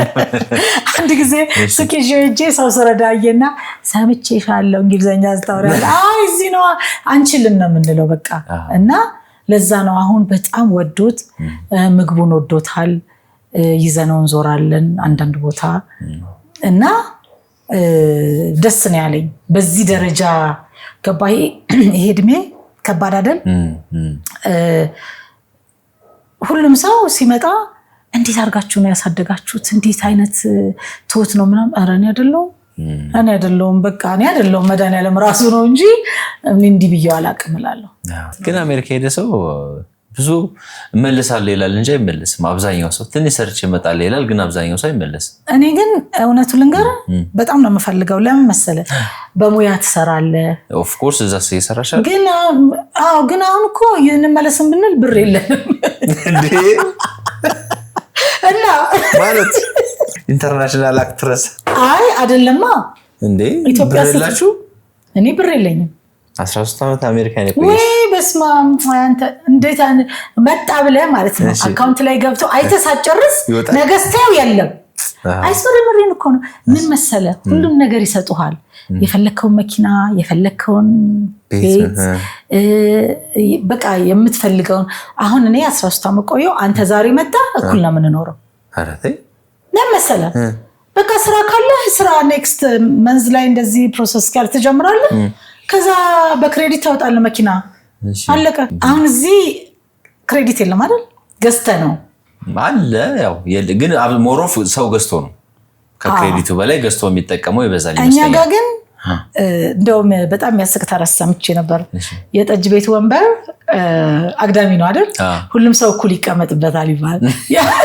አሜሪካ የአሜሪካ ኑሮ እንደሱ ነው። የጠጅ ቤት ወንበር ነው የአሜሪካ ኑሮ። አንተ ዛሬ መጣ የዛሬ 15 ዓመት ኖርክ፣ ቆንጆ ቤት ይሰጣል መንግስት። የፈለግከውን መርጠህ መኪና ታወጣል። እኔ ከዚህ ሲሄድ ትንሽ መኪና ነበር መጀመሪያ ስትሄድ ትንሽ መኪና ነው የምትገዛው አዲስ ምናምን የለም ትንሽ የብቻ ትስራ እና ትገዛለህ ማለት ነው ኃይልዬ እንደወልኩና ኃይልዬ ያቺ እኮ ድራማው ላይ ያለች የ2000 ብር መኪና ገዛው አልኩት ስቆ ያለሽ ድራማው ላይ ያየሽ ባይዘው በቃ የውጪ ላይፍም ነው እዚህ የሰራ ነው ካናዳ ውስጥ ያለ ኢትዮጵያዎች ላይፍ ነው የሰራ ነው እና ያችን መኪና እኮ ገዛውሃት ይላል ከዛ በቃ እና ደግሞ ይሄ ታሪኩ ላይ የኢትዮጵያ ስልክ ስታይ የምትደነግጥ ሴት ናት ምክንያቱም ብር ላኪ ሊላስ ዶላር ላይ ያ ተደገመው አልኩት አው ትደነግጣለህ አብሶ ኮቪድ ላይ ወይኔ በቃ ስልኬን ማንሳት እስከፈራ ማርያም ወይ ለምን መሰለ እኛም ይየለንማ አስራኩ የለህም ቤት እኮ ነው የምትለው መንግስት እንዳትቸገር ይሰጣል ለኑሮ የሚሆን እና ደግሞ ባሌ ማለት በጣም ምን እንዳደረገ ልንገር ስልክ ተደውሎ የሚያስፈልጋችሁ ነገር አለ ሲባል አይ ደሞዝ እየተከፈለ ነው የለም ብሎ አለ እንዴ የአሜሪካ መንግስት ነው የሚያስፈልጋችሁ ነገር አለ ያለው አዎ ሊሰጡን እኮ ነው ለካ ተጨማሪ ብር ይሰጣል እኔ አበድኩኝ በቃ እሱ ምንድነው ሐሳቡ በቃ ደሞዛችን ይሰጠናል ኢነፍ ይበቃል ደግሞ ከቤት አትወጣም ትበላለህ ትጠጣል ጭንቅ ውስጥ ነው ከመጸለይ ውጪ ሌላ ቦታ አትሄድም ከኢትዮጵያ ለካ ስራ ቆሟል ምንም ፊልም የለ ቲያትር የለና በጣም ከባድ ጊዜ ነበር እኔ በጣም ማከብራቸው ተዋናያኖች ለምንድነው ትንንሽ ስራ የሚሰሩት ብዬ ስቃወም ምን ቤት ኪራይ እንከፍላለን ምን እንዴት እንኖር ሲሉ አንዳንዴ ድሮን የመኪና ሳይኖርኝ በመኪና የሚሸኙህ የሚጋብዙ ሰዎች ዛሬ ተቸገርን ብለው ቴክስት ያደርጉልህ $100 መላክ ትፈራለህ አይመጥናቸውም ብለህ ገባህ አይደለ እና እኔ በእውነት ነው የምልህ አሁን እንደዚህ ቲያትር ቤቶች ሲዘጉ ስታይ ክፍያቸው ትልልቅ ሆነና አሁን በቀደም አንድ ቲያትር ተዘጋ ብለውኝ ህሊና ሲሳይ በጣም ወዳት ጓደኛዬ ናትና ጋብዛኝ ነበረና ተዘጋ የዛን ቀን በቃ ተብሎ ብሔራዊ እሱን ስታይ ኦኬ ምን ይሰራሉ ከዛ ትላለህ በቃ አይ ሆፕ አንድ ቀን ለውጥ ይመጣል መቼም ለዚህ ለጥበቡ ሰው ለምን መሰለ ለፍተህ እኮ ነው የምትሰራው አይደል ሞክረህ ታውቃለህ ፊልም ወይ አላውቅም ብዙ ድካም እንዳለው አይ ነው አይ አውቃለሁ ድካሙንማ ትንሽ እኮ ያቺ ትንሽ ደቂቃ የምትቀርብ ነገር ሙሉ ቀን ሰርተህ ደክመህ ምናምን ነውና እንደሱ ሆኖ እንደው እንደ ሐሳብ ባለሀብቶች ጥበቡን ዘርፍ ቢያግዙት ገባህ እንትኑ ይነሳላ ገባህ አይደለ አሁን ትልልቅ ስራዎች አሁን ቅድስ ባየልኝን ታውቃታለህ አሜሪካ ነው የምትኖረው ግሩሜን አሁን ፊልም አሰርታው በጣም ወዳድ ልጅ ናት ጎበዝ ልጅ ናት አሁን እሷ ራሷን ፕሮዲዩስ ያደረገችው እና ኢንተርናሽናል እንዲሆኑ ፊልሞቹ ገባ ከዛ በኋላ ማናት ኢትዮጵያ ከዛም ደግሞ እንትኑም ያድጋል እኮ ታናዩም ያድጋል አብሮ ውጭ ወጥቶ የመስራት ኦፖርቹኒቲው አለ እኔ አሁን ዲቪ ባይሆን እንዴት አገኘዋለሁ ይሄንን ስለ እንትኑ የነገርሽኝ ነበር ኑሮ ብር የለንም ለመምጣት ያልሽ ነበርና የምር አሜሪካ ሀገር ሰው ስለቆየ ብቻ ብር አይኖረውም ነው ወይስ ምንድነው እንደሚሰሩ ስራ ይለያያል ነው ፕሮፌሽናል ስራ ሲሰራ ታክሱ ብዙ ነው የሚቆረጥብህ ብዙ ነው አዎ ባለፈው አንድ ሜዲካል ዶክተር ከአሜሪካ የመጣ ኢንተርቪው አድርጌ ነበር እና ዶክተሮች ብዙ ይከፈላቸዋል ስለው ታክስ አለኝ እኔ በጣም ወዳት ዶክተር ጓደኛ አለችኝ በጣም ወዳት ቶፕ የተባለ ስራ ነው የምትሰራው ህክምና ውስጥ ግን እንዳልከው ጥርግርግ አድርገው ነው የሚወስዱባቸው ባሌ ፕሮፌሽናል ስራ ነው የሚሰራው ግን እኔ አካውንታችን አንድ ላይ ነው እስካሁን ድረስ ምንም የምታየው ነገር የለም ከሀፍ በላይ ይወስዱብሃል አሁን ስትቀጠር በአመት 100,000 ታገኛለህ በአመት 200,000 ይልሃል ግን አይደለም ስሙ ነው እኮ ስሙ እዛ ጋር አለ እኮ አሁን ዶክተር 500,000 ያገኘ ምናምን ሊሉ ይችላሉ እዚህ ጋር ግን የለም ምንድነው ሀፉ አይደርሳቸውም በዛ ላይ ደግሞ ይኸውልህ እኔ አሁን ዛሬ 3 አመትና አሁን አንድ አይነት ገንዘብ ባገኘ ቁጥር ፍላጎት ይበዛል ገባህ አይደል ብዙ ነገር እየሰፋ ይሄዳል ሶሻል ላይፍ ይሰፋል ቅድም ስናወራ ነበረ ስለዛ ሀገር የግራጁዌሽን ታሪክ ምናምን 12 ላይ ነው ልጆች ግራጁዌሽን የሚያደርጉት አትወጭ አለ ምናምን እና አሁን እኔ ድሮ በምኖርበት ቤት አይደለም ምኖረው ገባ ስትቆይ ቤት ትገዛለህ ከዛ ሞርጌጁ ብዙ ይሆናል የምትከፍላቸው ታክሶች አሉ መንግስት ደግሞ ንቅንቅ አያደርግም ምንም ለዛ ነው ሰው ሴቭ ማድረግ ያቃተው እውነቴን ነው የምልህ እኔ ይገርመኛል እንደሄድን አሜሪካን ሱሬ ብቻ እየሰራ ዝንጥ ብለን እንኖር ነበር እኔ ሳልሰራ በቃ ሳልሰራ አሁን ላይ ስታይ ሁለታችንም ሰርተን እንደውም ደብል ሰርተንላ አንዳንዴ እንዲህ ወይ ጉር ትላለህና ለዛ ነው የሕክምና ኢንሹራንስ የምትገዛው ላይ ነው ለብቻ ነው እያንዳንዱ ነገር ኢንሹራንስ ገዝተህ ለምሳሌ የጥርስ አይን ምናምን ሲሆን ደግሞ ይጨምራል ፕራይሱ ለዛ ነው ብዙ ጊዜ እኔ አዝናለው ኢንሹራንስ ብዙ ሲሆን ሐኪም ቤት ላለመሄድ ሲታመሙ ዝም ብለው ፔንኪለር ይወስዳሉ ፔንኪለሩ ለጊዜው ነው የሚያስታክዝል አይደል ከዛ በኋላ ምንድነው የሚሆኑት ሐኪም ቤት ስትደርስ ዘ ላስት ስቴጅ ምናምን ትባላለህ ብዙ የሚያሳዝን ታሪኮችን እንሰማለን በየስቴቱና እሱ መቼስ እግዚአብሔር ለረዳው ሰው እውነቴን ነው የምልህ እኔ ማለት ጠቅልዬ ሳይሆን መምጣት ፈልገው መተዚህ 6 ወር ተቀምጠ ከዛ ደግሞ እዛ ትንሽ ጊዜ ደግሞ ሰመር ሲናፍቀ እዛ ትሄዳለህ ክፍያው ጥሩ ነው አሜሪካን ሀገር ግን በክፍያው እኩል ነው የምታወጣው አሁን የኑሮ መናር እኔ እዛ ሄድኩ ጊዜ $1 ነበር ጋዝ የምንሞላው በጋሎን $1 ነበር አሁን $5 ሆኖ የመጣሁት እና ይሄ የኢኮኖሚው መወደድ በመላ ዓለም ነው ይሆን የሌላውን አላቀም ኢትዮጵያና አሜሪካን ነው ማለት እዚህ ግን ብዙ ጊዜ ብዙ ሰው ጤናው ጥሩ ነው የሚገርምህ ቤተክርስቲያንም ሲሄድ የምሬን እኮ ነው አዎ ቤተክርስቲያንም ሲሄድ ሰው እንትን ብሎ ነው በቃ ጸልዮ ደስ ብሎ ሲሄድ ነው የምታየው መዝናኛው ሙሉ ነው የምሬን እኮ ነው እዛ እኮ ብቻውን የሚያወራ ሰው ብዙ ሰው እኮ አለ አይ መዝናኛው እኮ ለሁሉም ሰው አይደለም አዎ እውነት ነው እኔ በየሱቁ ገብቼ ምናምን ስል ከውጭ ነው የመጣሽ ይሉኛል አይ አልወድም መጣው ማለት የቃዋጋ ሰሚኑ ነዛምቲው ኦኬ የኢትዮጵያ ህዝብ ጎበዝ ነው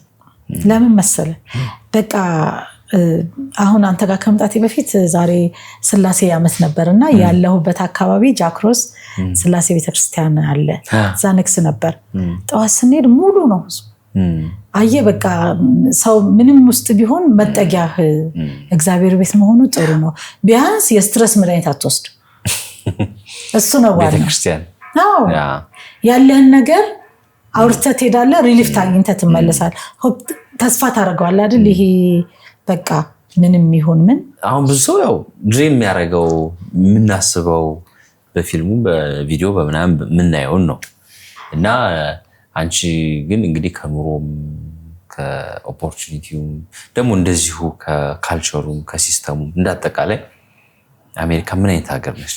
ደስ የምትል ሀገር ናት እውነት ለመናገር እንትኑ ይሄ ለመማር አሁን እኔ ከዚህ እድሜ አያግድህም የተመቻቹልህ ነገሮች አሉ አሁን ለምሳሌ እኔ አሁን ልማር ብዬ ስትነሳ ፋይናንሻል ኤድ የምትጠይቅበት ኦፊስ አለ ከቨር ያደርጉልሃል ትማራለህ እንደ ከሌላ ስቴት እኔ ያለሁበት ስቴት ስራ ሞልቷል አሁን ደግሞ ይሄ የአይቲ ካምፓኒዎች ቴክ ምናምን ወደዛ ገብተዋል በጣም ጥሩ ነው ለስራ ይሄ አዲስ ለሚሄድ ሰው ለሚሰራ ሰው ግን ደግሞ አሁን እኔ ከቤተሰቦቼም ከጓደኞች ጋር የምቃወመው ምንድነው አሜሪካንን የሚያመልኩ ሰዎች አሉ ገባ እያልካለት አንድ ቀልድ ሰምቻለሁ እንደው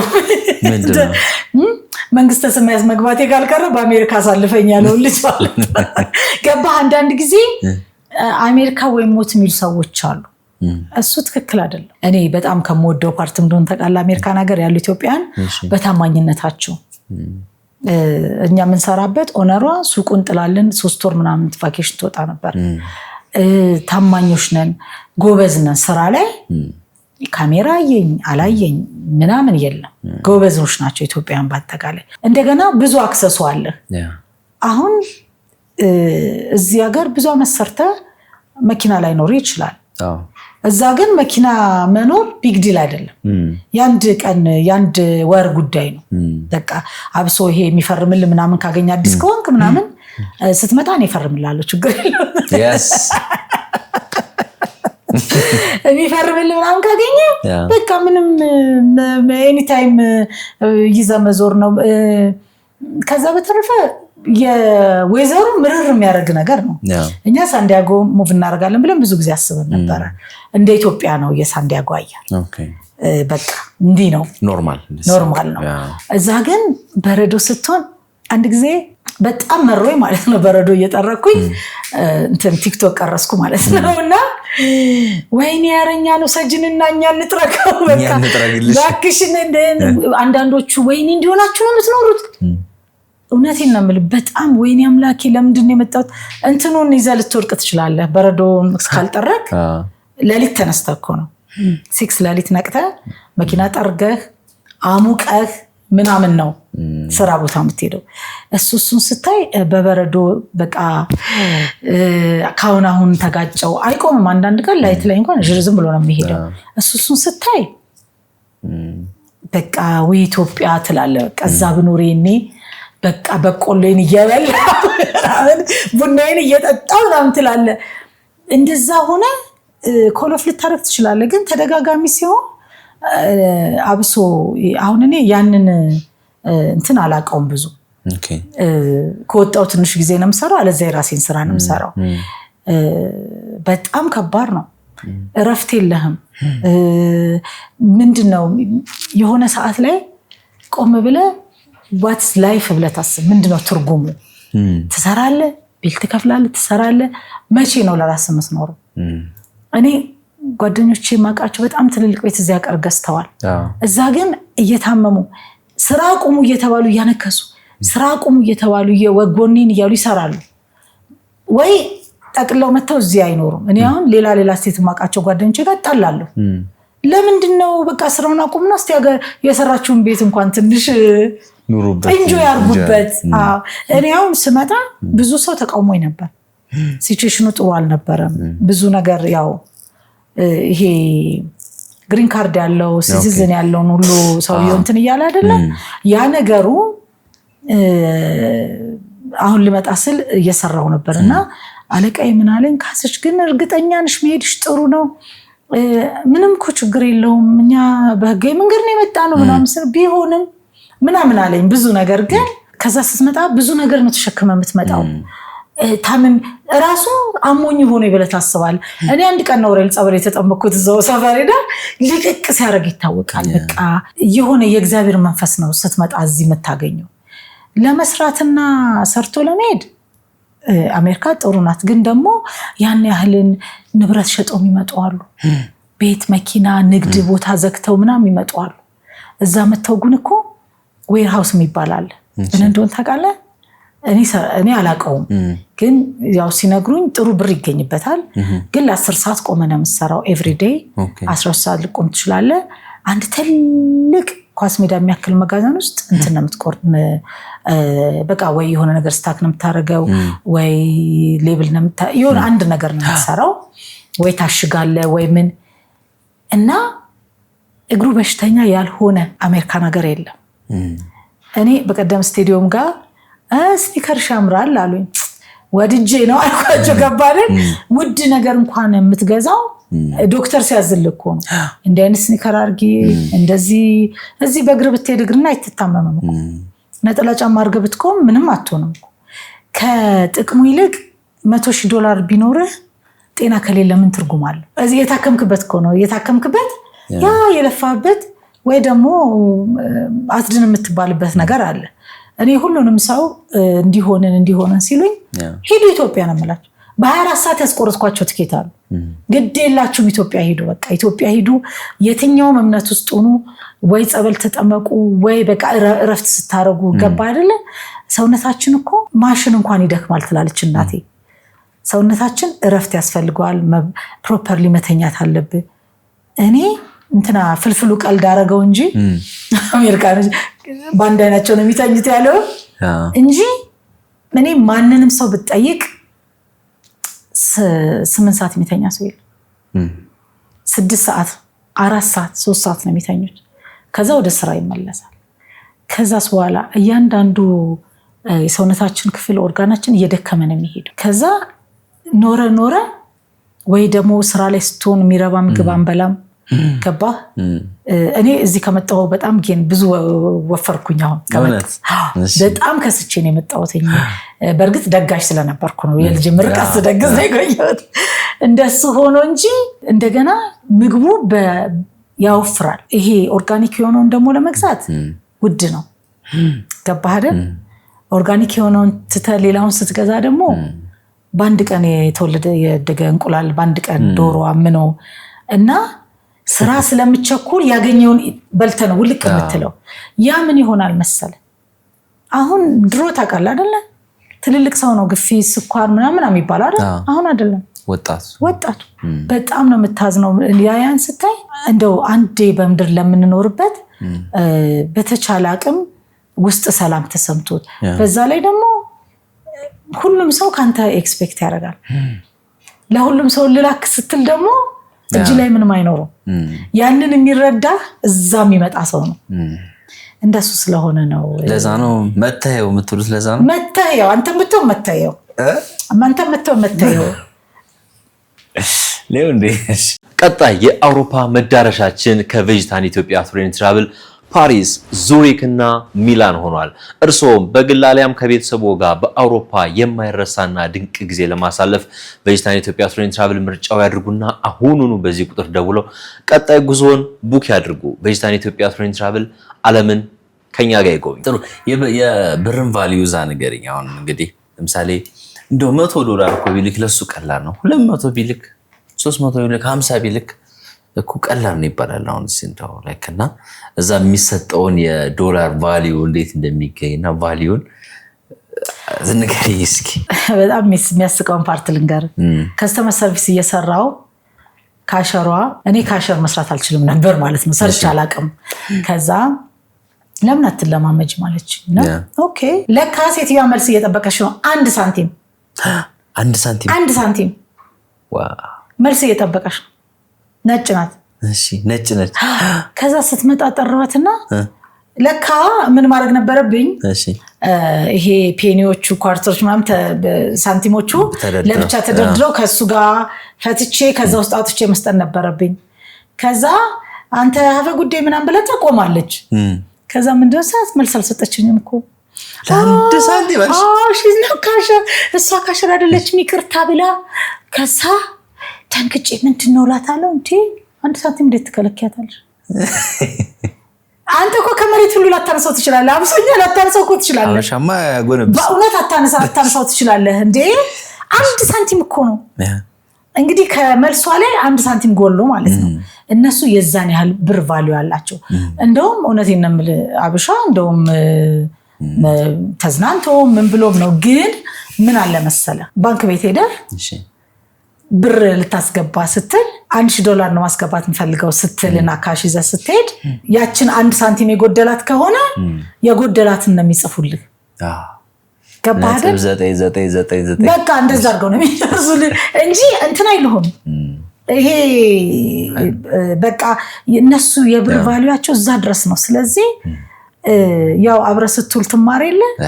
ግን እኔ ደግሞ ምን አስባለሁ መሰለ ቢዝነስም ጀምሬ ነበር። እዚህ ሜካፕ ልክ ነበረ ምናምን የተወሰነ የኮስሞቲክ እቃዎች ምናምን የሚወስዱ ነበሩ ምናምን። ግን እስካሁን ድረስ በቃ እዚህ ዝም ብለው ሲያጠፉት አንተ እዛ ቫልዩ ሰተህ ወጥተህ ወርደህ ቅናሽ ፈልገህ ሴል ሲወጣ ሮጠ ምናምን የገዛውን እዚህ ጋር ሲደርስና ቅልል አድርገው አንተ ነው የምታውቀው እኮ የዚህም ቤት ቫልዩ እኮ የምታውቀው አንተ ነህ አይደለ? አንተ የለበስከውን ቲሸርት ዋጋ የምታውቀው አንተ ነህ። እዚህ ጋር መጥቶ ቅልል ሲል ወይኔ ኢትዮጵያ ውስጥ ግን አያውቁም ማለት ነው ትላለህ። የእውነት አንዳንዴ እህቶች ራሱ ነው የምልህ። አሁን ሚኒመም ዌጁ የኖርማል ሰዓት 15 ብር ሆኗል። $15 የሚከፈለው አሜሪካ እኛ ጋር ማለት ነው። አሁን ሌላ ቦታ ከፍ ያሉ ሀገሮች 18 20 ሊያደርጉ ይችላል። ለምሳሌ 1 ሰዓት ሰርተህ ከ1 ሰዓቱ ላይ ለምሳሌ የሆነ ኦኬ ሃፍ ዴይ ሰርተ አስፈቅደ አሞት ብትሄድ ቋሚ ሰራተኛ ለብትሆን 20 ዓመት ብትሰራ የፉል ታይሙ አይከፈልም። አረቴ 20 ዓመት አንድ ካምፓኒ ብትሰሪ አለበዛ እንትን ከሆንክ ቅጥር ስትሆን በሰዓት መከፈል ይቀራል። ቋሚ ደሞዝተኛ ይሄ ፕሮፌሽናል ስራ ለሚሰሩት እንደዛ የሰዓት ክፍያ ይቆማል። እና እነሱ አስተማሩ። አንተ አሁን እንዴት ይሄን ያለ አመሰርቼ እንዴት 3 ሰዓት ይቆረጥብኛል አሞኝ ነው ሄደውትም ይሰማ የለም። አይ እንደሱ ነው የዚህ ከዛ አብረ ስትል ትማር የለ። እኔ ደግሞ አንድ ሰው ብር ላኪልኝ ሲል አሁን ችግሩን አግዝፎ ነግሮ $100 እናስበዋለሁ። አሁን $100 ምን ያደርገዋል ብዬ አስባለሁ። መላክ ሁሉ እፈራለሁ። እውነት እግዚአብሔር እፈራለሁ። ለምን ምኑ ጋር ያደርገዋል? በቃ የሚፈልገውን ነገር ብዛት ይነግሩህና አንዳንድ ደግሞ ቁርጦች አሉ። እስቲ መኪና ልገዛ ነው ሙይልኝ የሚሉ ማለት ነው። ከዛ በተረፈ ከባድ ነው ምልህ ነጮቹ ጋር ሄደ ሙላልኝ ምግብ ሊገዙልኝ ይችላሉ ቢገዛ ቢቸግር። እኔ ግን አይ ኔቨር ሲን እንደዚህ እንደው በቃ በባስ ምትሄድ ከሆነ የባስ ሙላልኝ ምናምን። እናንተስ የምትሰጡት አሁን ለዚህ ለብሩ ያለው ቫልዩ እና እዚህ ያለን አንደርስታንዲንግ በተለያየ ስለሆነ እንዴ እሱማ ይኸውልህ አብሶ እየቆየ ስትሄድና የምትፈልገው ሰክሰስ ጋር ሳትደርስ ስቀር በጣም ነው ዲስአፖይንት የሚያደርግ፣ በጣም ነው የሚያናድደው። ገባህ አይደል? ሰዎች የሚስሉህ በቃ አንቺማ ሀብታም ሆነሻል ነው። ገባህ አይደል? ከዛ አንተ ደግሞ የራስ ግብ አለ አይደል? የቱ ጋር እንደሚደርስ በቃ ይሄን ያህል ገንዘብ ሲኖረኝ ኢትዮጵያ መጥቼ እናረጋለው ይሄን ሰራለው ምናምን ብዬ ብለት ጀምራለሁ። ያ ነገር ሳይሆን ሲቀር እንትን ነው የምትለው። መስራት አታቆመም እኮ ግን ስብስብ ትላለህ። እኔ አሁን በዚህ 3-4 ዓመትና ድሮ እንዳልነበር ድሮ ላኪል ላለኝ ሁሉ ልካለሁ። እውነት ድሮ ነበር ማወቅ ያለብኝ። ብታቀኝ ጥሩ ነበር። ድሮ ነበር ማወቅ ያለብኝ። ለምን እንደሆነ ታውቃለህ? አንድ ጊዜ ህፃን ልጅ እያለቀሰች በቃ ታማ ነው ምናምን ከጥቁር አንበሳ ነው ምናምን ተብሎ ቪዲዮ ላኩልኝ። ከዛ በኋላ ጓደኞቼን አስተባብሬ ፕሊዝ ይስቁብኛል። አረ ይሄ ፌክ ነው። በጣም የሚያሳዝነው ልንገር፣ እህቴ ጥቁር አንበሳ ሄዳ ቼክ አደረገች ለማረጋገጥ።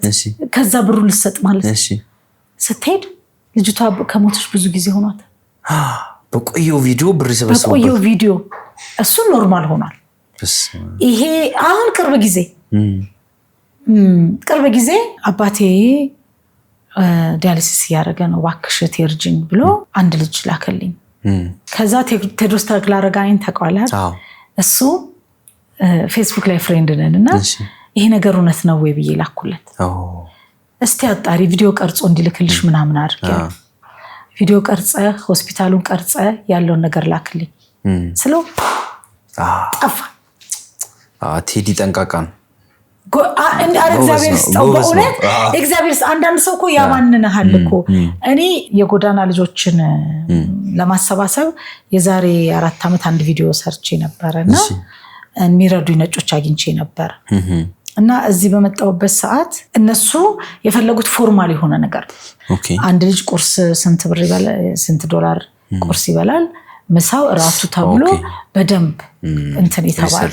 እዚህ ጋር ደግሞ ያገኟቸው ሰዎች በቃ የቤቱን ኪራይ ምናምኑን ሁሉ ደምረው ላኩልኝና አምሶሪ ያለኝ ፈረንጁ መጨረሻ ላይ እንደውም በኢትዮጵያ ኤምባሲ በኩል ብር መላክ ጀመረ።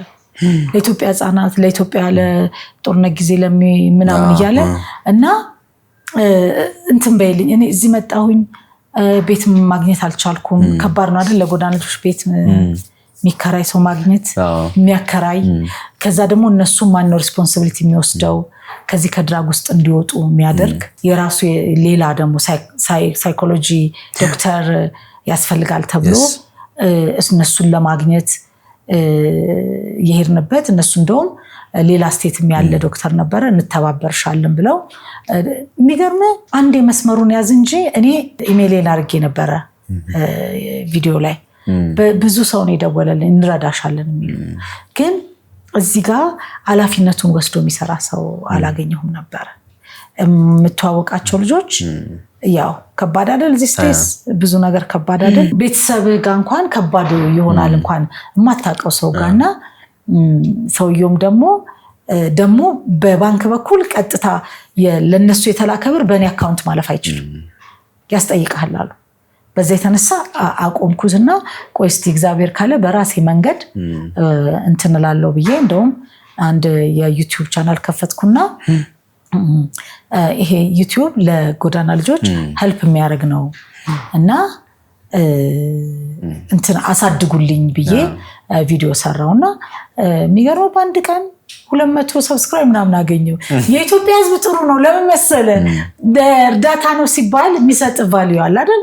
ያ ለዛ ነውና እግዚአብሔር ቢረዳን አንዳንድ ነገሮች እኔ ብዙ ድሪም ማድረገው እየተወሰኑ ልጆችን አንስተ ለቁምና አባቴ እንደዛ ነበረ። የጎዳና ልጆችን እያነሳ ሊስትሮ እንዲሰሩ ያደርጋል። ኮሌጅ እንዲማሩ አድርጎ እስኪመረቁ ድረስ ይረዳቸው ነበር እና በህይወት ስንኖር አንድ ቁም ነገር ሰርተ ማለፍ እንትን ዛሬ ምንድነው? ምክንያቱም የሰው ልጅ ምንም ሆነ ምን ከመሞት አያልፍ ማለት ግን አንድ ጥሩ ነገር ሰርተ ለትውልድ የሚተላለፍ ነገር አሁን አበብሽ ጎበና እና መቄዶንያ ስታይ ትልቅ ነገር ነው ተስፋ የምታደርገው ሀገር ላይ እና ለዛ ነው ኢትዮጵያ መለሳለሁ ብር የለኝም ያልኩ ለዛ ነው። አሁን ተገለጠ። ያ አሜሪካን ሀገር ሀብታም የሚባለው ዲያስፖራ ምን አይነት ኑሮ የሚኖር ምን ያለው ሰው ነው እንደው እንትን ሀብታም ነው ሊባል የሚችለው እዛ ከሚኖሩት ውስጥ አበሾች? እኔም አንዱ አልሆን ይችላል።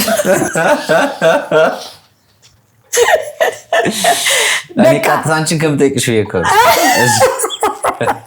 አይ እውነት ለመናገር እዛ ሀብታም የሚባሉት ከሰው ርቀው የሚኖሩ ናቸው። አረቴ ከሰው ርቀው የሚኖሩ ማንሽን ቤት የሚባል ታውቃለህ? ዋው ይሄ ትልቁ አይደለ? ይሄ በቃ የኢትዮጵያ መኪና ሜድ ምናምን ነው አይደል?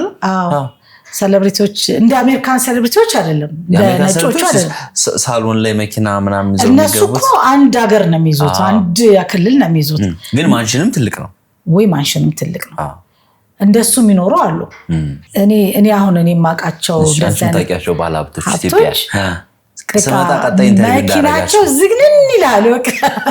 በጣም ያማምሩ መኪና ነው የሚይዙት። በጣም ለመድፈር በቃ በዶላር በሚሊየንስ የሚሸጡ ማለት ነው።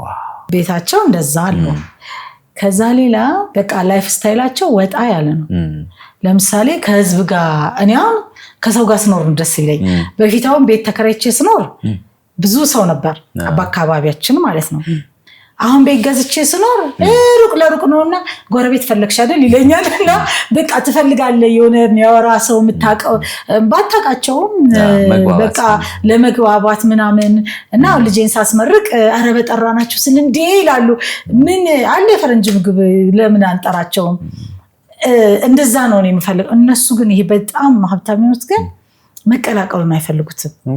የራሳቸው ድንበር ዋሰና አርገው ራቅ ያለ ይሄ እንዴት ቢሆን አለ። አሁን አሜሪካን እንትን ቤቶች አሉ የሀብታም መንደሮች የሚባሉ እኩል ስታርባክስ እዚህኛ ኖርማል ሳካ የምጠጣውና እዛ የምጠጣው ኦር ምግቡ ራሱ ይለይባል። እዛ ሰፈር ስትሄድ ማለት ነው።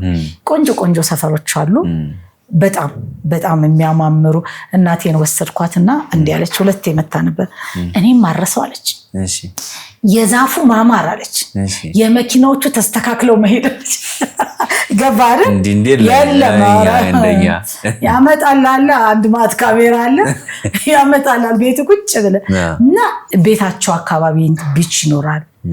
ብዙ የቢች ቤት ውዶች ናቸው እዛ ይኖራል። ከዛ በተረፈ በጣም ስነስርዓት አላቸው። በስነስርዓት ነው የሚያናገሩ።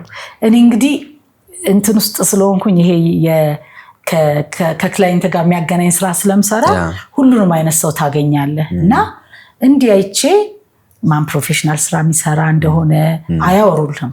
ማውራት የለም፣ ምንድን ነው የምትሰራው የለም፣ ስንት ነው ደሞዝ ምናምን የለም። እና ምን እንደምትሰራ ምን አይነት ስራ እንደሚሰሩ ምን አይነት ቦታ እንደሚውሉ ዝም ብለህ አይተህ ትረዳለህ። አንድ ቀን ሁሉም መተው ችን ሀገር መቀየር አቅም አላቸው።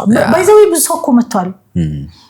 እኔ ዛሬ 4 ዓመት አንድ እህቴ አንድ ቤት ምግብ ቤት ሳይሄደች እና በጣም ሰውዬው አስተናግደናል። ይሄ ሰው ከውጭ ነው የመጣው አልኳት። ከዛ ጠቅልዬ ነው የመጣሁት አለኝ። መጨረሻ ላይ ያበሻ ምግብ ስጋ ቤትም ያበሻ ምግብም ያለበት ነው። በጣም ነው የሚያስተናግድህና እዚሁ ይሻለኛል ብዬ መጣሁ አለ። እኔ ውሽ ማረገው ውጭ ያሉ ሁሉም ኢትዮጵያውያን ቢመጡ ኢትዮጵያ ውስጥ ችግረኛ አይኖር። በእርግጠኝነት የምነግርህ ኃይሌ ገብረስላሴን ተመልከት እስቲ። አንድ አይደለ ብዙ ነገር ነው የከፈተው፣ ብዙ ነገር ነው የሚሰራው አንድ ሰው ሆኖ ማለት ነው። እና ምን ላይ የሚሰሩት ሀብታም የሚባሉት ኢትዮጵያ ዋናው ትልቁ ነገር ፕሮፌሽናል ስራ የሚሰሩ ናቸው። አስመጭና ላኪዎች ብዙዎቹ አሉ፣ የማይታወቁ ሀብታሞች ዶክተሮች አሉ።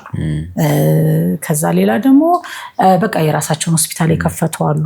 እኔ እንደውም ዩቲዩብ ስከፍት ማለት ነው እነዛን ሰዎች ነበር ኢንተርቪው ማድረግ የምፈልገው፣ ግን እንትኑ ይሄ ያለው ሲቹዌሽን አልተመቸኝም፣ ያለውበት ላይፍ ስታይል አልተመቸኝም ነበር። ስመጣ አብረን እንሰራቸዋለን። አይዊሽ በእውነት በጣም ነው ደስ የሚለኝ። አሁን እኔ ያለሁበት 5 ወንድማማች ዶክተሮች አሉ ኢትዮጵያን እና ቤተክርስቲያን ከፍተውልን ነበር እና አገራቸው ላይ ሄደው ድሬዳዋ፣ ሐረር ምናምን በደንብ ነው ሆስፒታሎች ፋርማሲ እንትኖች መድኃኒት ፋርማሲዎች ትልልቅ ቤቶች የሚሰሩ ባይዘዌ ቤትን ቢዝነስ ውስጥ ያለው አሉ። በጣም እንደውም ትልቁ ሪል ስቴት ነው። አሜሪካን ውስጥ ሪል ስቴት ባለ ቤቶች አሉ ኢትዮጵያ አሉ፣ ብዙ አሉ። ግን ውጥት ማለቱን ወደ ሚዲያው መውጣቱ ምናምኑን አይፈልጉትም አይደል እንጂ አሉ። በዛ ላይ ደጎች እና አንዳንዴ እዚህ ስመጣ ሳይ ይችላሉ እኮ ብዙ ኦፖርቹኒቲዎች አሉ።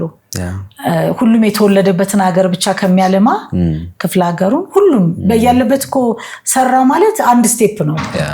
ብዙ ስራቶች ስራ ይገባሉና ቀጣይ በእርግጠኝነት የማራኪው እንግዶች እናደርጋቸዋለን፣ እንመጣለን። ማንሽን ውስጥ ግን እንደ አላማ በትይዝ እኮ ጥሩ ነው። ኦፍኮርስ እኛ እኮ የሰራን እኮ ነው። አሁን ለምሳሌ ብዙ ሀገራት አሜሪካ ነው ገና ያልመጣ ነው እንጂ እኮ ዩሮፕ አሁን በረዶ ምናምን ሲሆን እኮ ፊል አድርጌዋለሁ። ለበረዶ ደርሳል እንዴ? በረዶ እኮ ደርሻለሁ ወይ? በጣም እንዴ! አምስተርዳም፣ ብራስልስ፣ ዙሪክ፣ ፓሪስ፣ ፍራንክፈርት ዋው! እነዚህ ሀገሮች ላይ ማራኪ ዲያስፖራ ብለን የዲያስፖራውን ህይወት ላይፋቸውን የመጡበትን መንገድ ምናምን ሰርተ አሁን በቅርቡም ሌላ ቱር አለን እና ጥሩ ነው በጣም መምጣታችን አይቀርም። ያው እግዚአብሔር ሲፈቅድ ጠብቀን ጊዜውን በዛ ላይ ይሄ ጥሩ ስለሆነ ያስከው የጀመርከው ኮንቴንት ጥሩ ስለሆነ አሜሪካ ኤምባሲ ቪዛ እንደሚሰጥ እርግጠኛ ነኝ። ንገሪልኝ። ቀልድ አይደለም። እንደገና ደግሞ ዲሲ ብትመጣ ገና አልሞከርንም፣ እንሞክራለን። ዲሲ ደግሞ በጣም ብዙ ሺህ በሚሊዮንስ ኢትዮጵያውያን አሉ። እነሱ አሁን በጣም ነው ያሉ ዛት የኛ ተመልካቾች በብዛት አሉ። እንትኑ ማራ ኮሚኒቲው እዛ በስማ በጣም ብዙ ከምታስበው በላይ እኮ ነው። አሁን ሚኒሶታ የነበረውን ፕሮግራም አይታል። እኔ ኢትዮጵያ ባልመጣ ዘንድሮ ሄዳለሁ ብዬ አስቤ ነው። ደማሆፕ ሪል ስቴት ከብሪቲሽ ኤምባሲ አጠገብ በጀመርነው ግዙፍ ቀበና የወንዝ ዳር የመኖሪያ መንደር በ15% ቅድመ ክፍያ ብቻ ለሽያጭ አቅርበናል። እንዲሁም በመሃል ቦሌ መድኃኔዓለም 95% የተጠናቀቁ ውስን የንግድ ሱቆች ልዩ የ30% ቅናሽ አዘጋጅተናል። በንግድ መዲናዋ ሾላ በአጭር ጊዜ የሚረከቧቸውን ዘመናዊ አፓርትመንቶችና የንግድ ሱቆችን በሾላ 1 እና 2 በከፍተኛ ጥራትና ፍጥነት እየገነባን እንገኛለን። ደማሆፕ ሪል ስቴት ቅንጦት ይገባውታል። የእናንተ ላይፍ ስታይል ንገሪኝ እስኪ። የእናንተ ቤት ላይፍ ስታይል። የኛ ፋሚሊ አንድ ልጅ ነው ያለኝ። አንድ ልጅ ብቻ ነው? አንድ ልጅ ብቻ ነው ያለኝ። በኋላ አልወለድሽም? አልወለድኩም። እዚህ ከወለድኩት በኋላ ከእንትኑ ወጣሁ። ከምኑ? በቃ ከትወናው ወጣሁና 2 ዓመት ምናምን ቤት ተቀመጥኩኝ። ከዛ በኋላ ተመልሼ ወደ ስራ ስገባ አሰሩኝ ማለት ጀመርኩ። ሁሉም ሰው ረስቶኝ ማለት ነው። እና በዚህ የተነሳ ቆይ ስል በዛ 2 ዓመት ራሱ እንዴት አልወለድሽም? አሜሪካን በደንብ ላይ አትልሽ? እሱን አልፈለኩትም ነበር። ለምን መሰለ?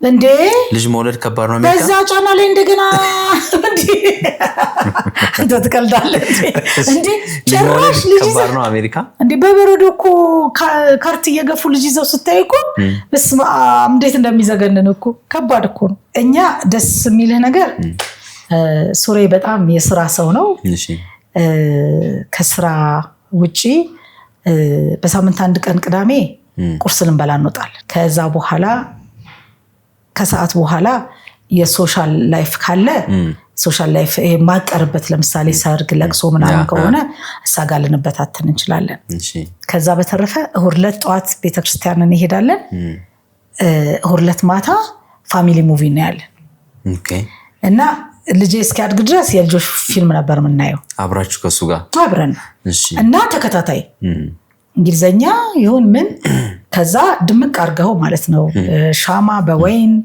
በመን ጧት ላይ ከቤተክርስቲያን ስንመለስ ቡና አፍልተን ባሌ ጎበዝ ሼፍ ነው ሆነት ሼፍ አይደለም የቤት ነው ግን አውቆ ጎበዝ ኩክ ያደርጋል ጎበዝ ነው በጣም ነው የሚጣፍጠው የሚሰራው ምግብና እኔም እሰራለሁኝ እኔ አበሻ ምግብ ላይ ጎበዝ ነኝ ልጄ እንቁላል ብቻ ነው የሚችለው እና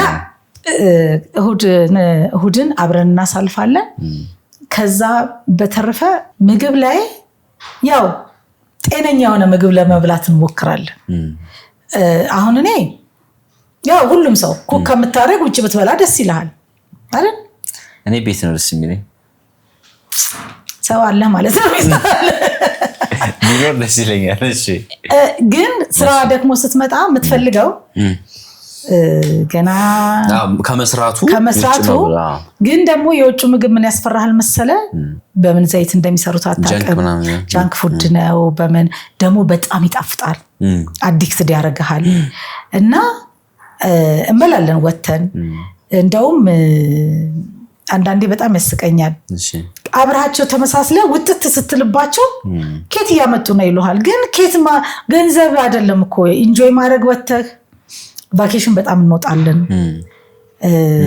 ሰመር ያው በአመት አንዴ የተወሰኑ ካሊፎርኒያን ሳንዲያጎን ቢች አካባቢ ብዙ ቢቾች አይተናል ዲሲ ብዙ ጊዜ እንሄዳለን ድራይቭ እናደርጋለን ምንድነው ስራ በመንሰራበት ሰዓት ስራ እንሰራለን ከስራ ውጭ ግን ኢንጆይ እናደርግበታለን ከተማ ውስጥ እንዞራለን ማታ ማታ ደግሞ አሁን ባሌ ቁጭ ብሎ ነው የሚሰራው ቤት ከቤት ነበር የሚሰራውና ብዙ ጊዜ ኤክሰርሳይዝ ለማድረግ እዛው አለ ከተማ ውስጥ ሆኖ ውሃ ያለባቸው ዳሞች አሉ እዛ ትሄዳለህ ነጮቹ ውሻ እየጎተቱ አብረው ይዞራሉ ታወራለ ምናምን ትዞራለ እንደሱ እናደርጋለን ከዛ በተረፈ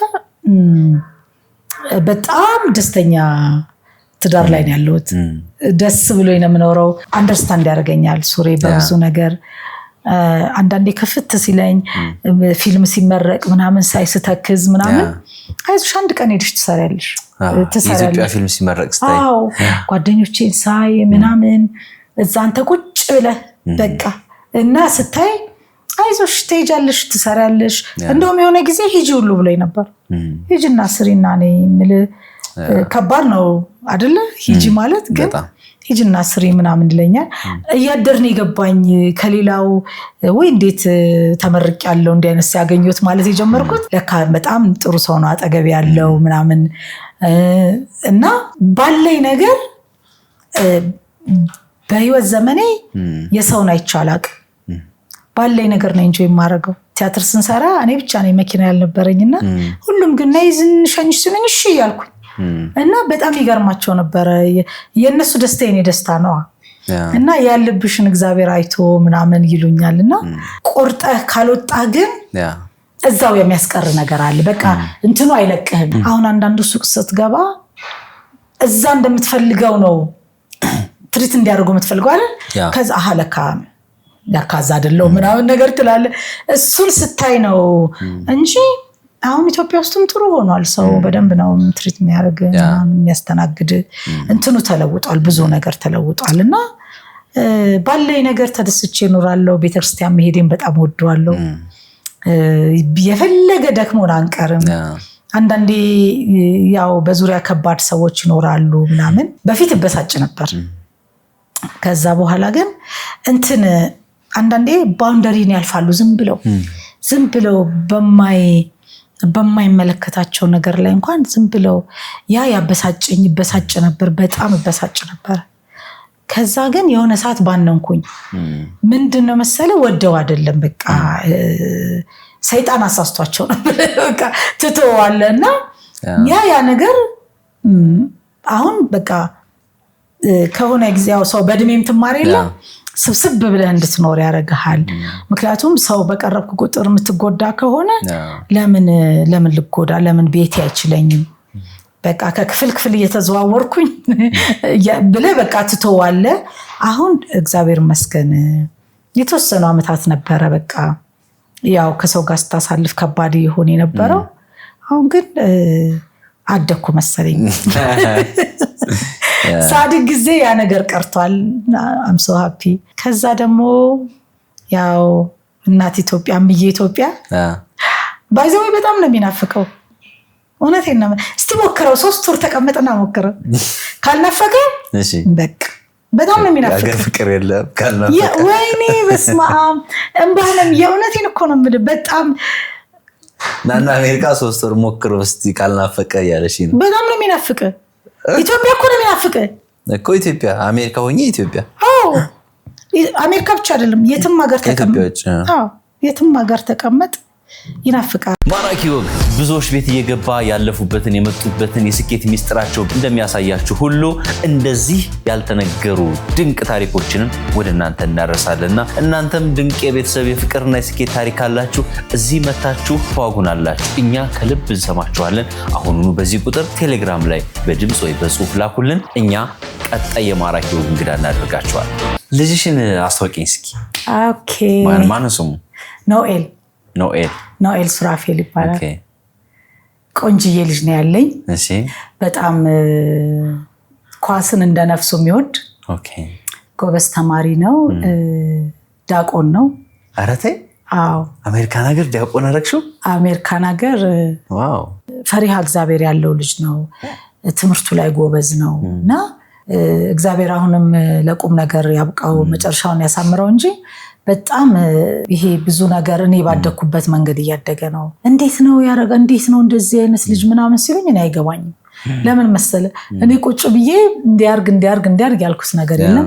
ከአባቱ ጋር ዲስከስ ያደርጋሉ፣ መንፈሳዊ ነገር ያወራሉ፣ ብዙ ይጨቃጨቃሉ። አታችመንታቸው በጣም ጥብቅ ያለ ነው እና እንደ ጓደኛ ያወራሉ። እንደ ሚስጥር ማውራት ሲፈልግ ከኔ ጋር ነው የሚያወራው እና እኔ ደግሞ በቃ ጸልያለሁ አለዋለሁ። በቃ ጸልያለሁ።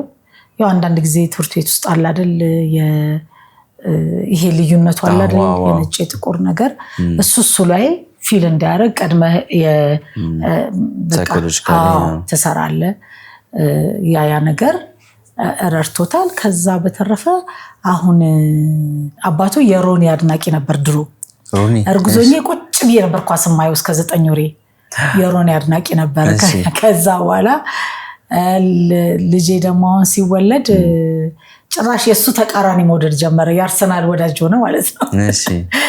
እኔ ለባሌ ብዬ ነበር ማንቸስተርም ደግፈው እና ኳስ በጣም ነው የሚወደው። ከዛ በተረፈ የአሁን ጊዜ ልጆች ጎበዞች ናቸው። እንደኛ ዝም ብለው አይደለም የሚሄዱት፣ ቆም ብለው ኢቨን ዩኒቨርሲቲ ውስጥ ሲመርጡ የቱ ገንዘብ ያስገኛል የቱ ጥሩ ነው የሚለው ነገር ሲያወራ ወይ ጉዴ ትላንትና የተወለደ ልጅ ነው እንደዚህ የሚያወራው ምናምን ላለው። በጣም ጀግና ጎበዝ ወጣት ታዳጊ ልጆች አሉ በውጭ ሀገር የሚኖሩ ባህላቸውን እምነታቸውን ያረሱ በደንብ ኤክሰርሳይዝ የሚያደርጉ እኛም በሄድንባቸው ያየናቸው ብዙ አሉ። ዙሪክ አሁን የሚገርም ቤተሰቦች አሉ እንደዚህ የተዋወቅናቸው ነው። በጣም ደስ ይላል። ፍቅርሽን ግለጭላቸው ለቤተሰቦች። ሱሪሊ በጣም እዛ ሀገር እንዴት ነው ፍቅር? ተቀየረ እንዴ? እዚህ የሚቀርጅለት የፍቅር መንገድና አሜሪካ ስቴጅ አልተቀየረም እንዴ? እንደውም ባሰ እንጂ እኮ እሱን እኮ ነው የምልሽ። ተሻሻለ ወይ ማለት ነው እንዴ? ኧረ ምንም ድሮም አሁንም ያው ነው። በጣም ነው የምወዳችሁ እንዳለ። መጀመሪያ እግዚአብሔርን አመሰግነዋለሁ ለዚህ ስላደረሰ፣ ድጋሚ ለሀገሬ እንድመጣ ስለረዳኝ። ስለጠበቀኝ የምወዳት ኪዳነ ምህረት ሁሌ ስጠራት የምትሰማኝ ክብር ይግባት ቅዱስ ሚካኤል አባቴ። ሌላው ለምወዳት እናቴ ጎበዝ እናት አለችኝ፣ ጀግና እናት አለችኝ እና እድሜና ጤና ይስጥሽ። እስካሁን ድረስ የምትቆጭኝን ግን እስካሁን ትቆጣለች። በጊዜ ግቢ እያለች ነው እና ሽታዬ በጣም ነው የምወድሽ። እህቶቼ ውጭ ሀገር ያለች ታለችኝ የወብዳር፣ እዚህ ያሉት እህቶቼ ወንድሜ ሰሌ፣ ወይኒ፣ ገኒ፣ ፔትዬ ሁላችሁንም ወዳችኋለሁ። የሱሬ ፋሚሊዎች በጣም ነው የምወዳችሁ፣ በጣም ነው የማከብራችሁ። አይቲ በጣም ነው የምወዳቸው። ሁሌ ለእኔ ከእናት በላይ ናቸው። በጣም ነው የሚሳሱልኝ። እሳቸውንም በጣም ነው የማመሰግነው። ጓደኞቼ ሁላችሁንም፣ አሜሪካን ያላችሁም ወዳጆቼ በአጠቃላይ ውድድ ነው የማደርጋችሁ። እዚህም ያላችሁ የምወዳቸው አርቲስቶች ሁላችሁንም በጣም ነው የምወዳቸው። ስላየኋችሁ ደስ ብሎኛል። በመጨረሻ ሱሪሊ አይ ላቭ ዩ ሶ ማች እና ኖኤልዬ ማይ ሃርት ነው የምለው ሁልጊዜ። በጣም እግዚአብሔር የሰጠኝ ልዩ ስጦታዬ ነህ። ውድድ ነው የማደርግ ለቁም ነገር እንዲያበቃ ሁሌ ጸሎቴ ነው። ኢትዮጵያ ሀገራችንን እግዚአብሔር ይጠብቅልን፣ ደግሞ በሰላም በፍቅር ሰብስቦ ሁላችሁንም ያገናኘን። ወዳችኋለሁ። አንተንም በጣም ነው የማደንቅ። በጣም በርታ። ትልቅ ስራ ነው እየሰራ ያለኸው። ነገ በዓለም ዙሪያ ቱር ስታደርግ እንደምንገናኝ ተስፋ አደርጋለሁ። ኮለምበስም እንደምትመጣ ተስፋ አደርጋለሁ። በእርግጠኝነት እግዚአብሔር ያውቃል። አሜን። ቴንክ ዩ ሶ ማች። ሁላችሁንም አመሰግናለሁ። እዚህ ያላችሁ ተንከሩን እግዚአብሔር ያክብርልን። አሜን። እንግዲህ ከኢትዮጵያ እስከ አሜሪካ ያልተነገረውን ይህን የመሰለ ታሪክ ለመጀመሪያ ጊዜ በጣም ብዙ በዚህ መንገድ አውራን ተጫወትን። እኔ እንዳልኩት ያው መዞር ጀምረናል። እናንተ ጋር እንመጣለን፣ ግን እስከዛ ወደ ኢትዮጵያ የሚመጡ ዲያስፖራዎች ካሉ በዛ የቆዩበትን መንገድ ያለፉበትን ነገር መተው እዚህ ሼር ቢያደርጉን ደስ ይለናል። እኛ ያሉበት ድረስ ከምንሄድ በዚህ ቁጥር ቴሌግራም ላይ ጻፉልን። ኢትዮጵያ ስመጡ ማራኪ ወግን ቪዚት አድርጉ። እኛ ደግሞ ታሪካችሁን ልባችንን ከፍተን በደንብ እንሰማችኋለን፣ እናዳምጣችኋለን። ሚሊዮን ዲያስፖራዎችም ከእናንተ ታሪክ ይማራሉ እናስባለን። ብዙ ያልተነገረ ብዙ በእያንዳንዱ ሰው ላይ ትልልቅ ታሪኮች አሉ።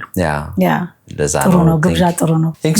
በጣም ነው የማመሰግነው። አሜን አሜን። መልካም ቆይታ ይሁንልሽ። አሜን። ቴንክ ዩ። ሁላችሁንም ወዳችኋለሁ። አመሰግናለሁ። ፈገግታው ፊትዎ ላይ ምን ያህል ለውጥ ሊያመጣ እንደሚችል አስበው ያውቃሉ? ጥርስን አስተካክሎ ተፈጥሯዊና ማራኪ ፈገግታን መመለስ ሙሉ በሙሉ ይቻላል። የጥርስ ሕክምናን በሀገራችን የቀየረው ናታኖል ስፔሻሊቲ ዴንታል ክሊኒክ ስትመጡ ምቾትና እንክብካቤ በተሞላበት የሕክምና ተቋማችን ለዘመናዊ የቪነር ሕክምና የጥርስ ቅርጽና ቀለም በሚፈልጉት መልኩ በቀላሉ መቀየር ይችላሉ። ሽቦ ሳይታይቦት በአጭር ጊዜ ጥርስዎን የሚያስተካክለው አስደናቂው ኢንቪዝላይን ሕክምና እዚህ ይገኛል። ለፈገግታው ማን እንደ ናታኖል?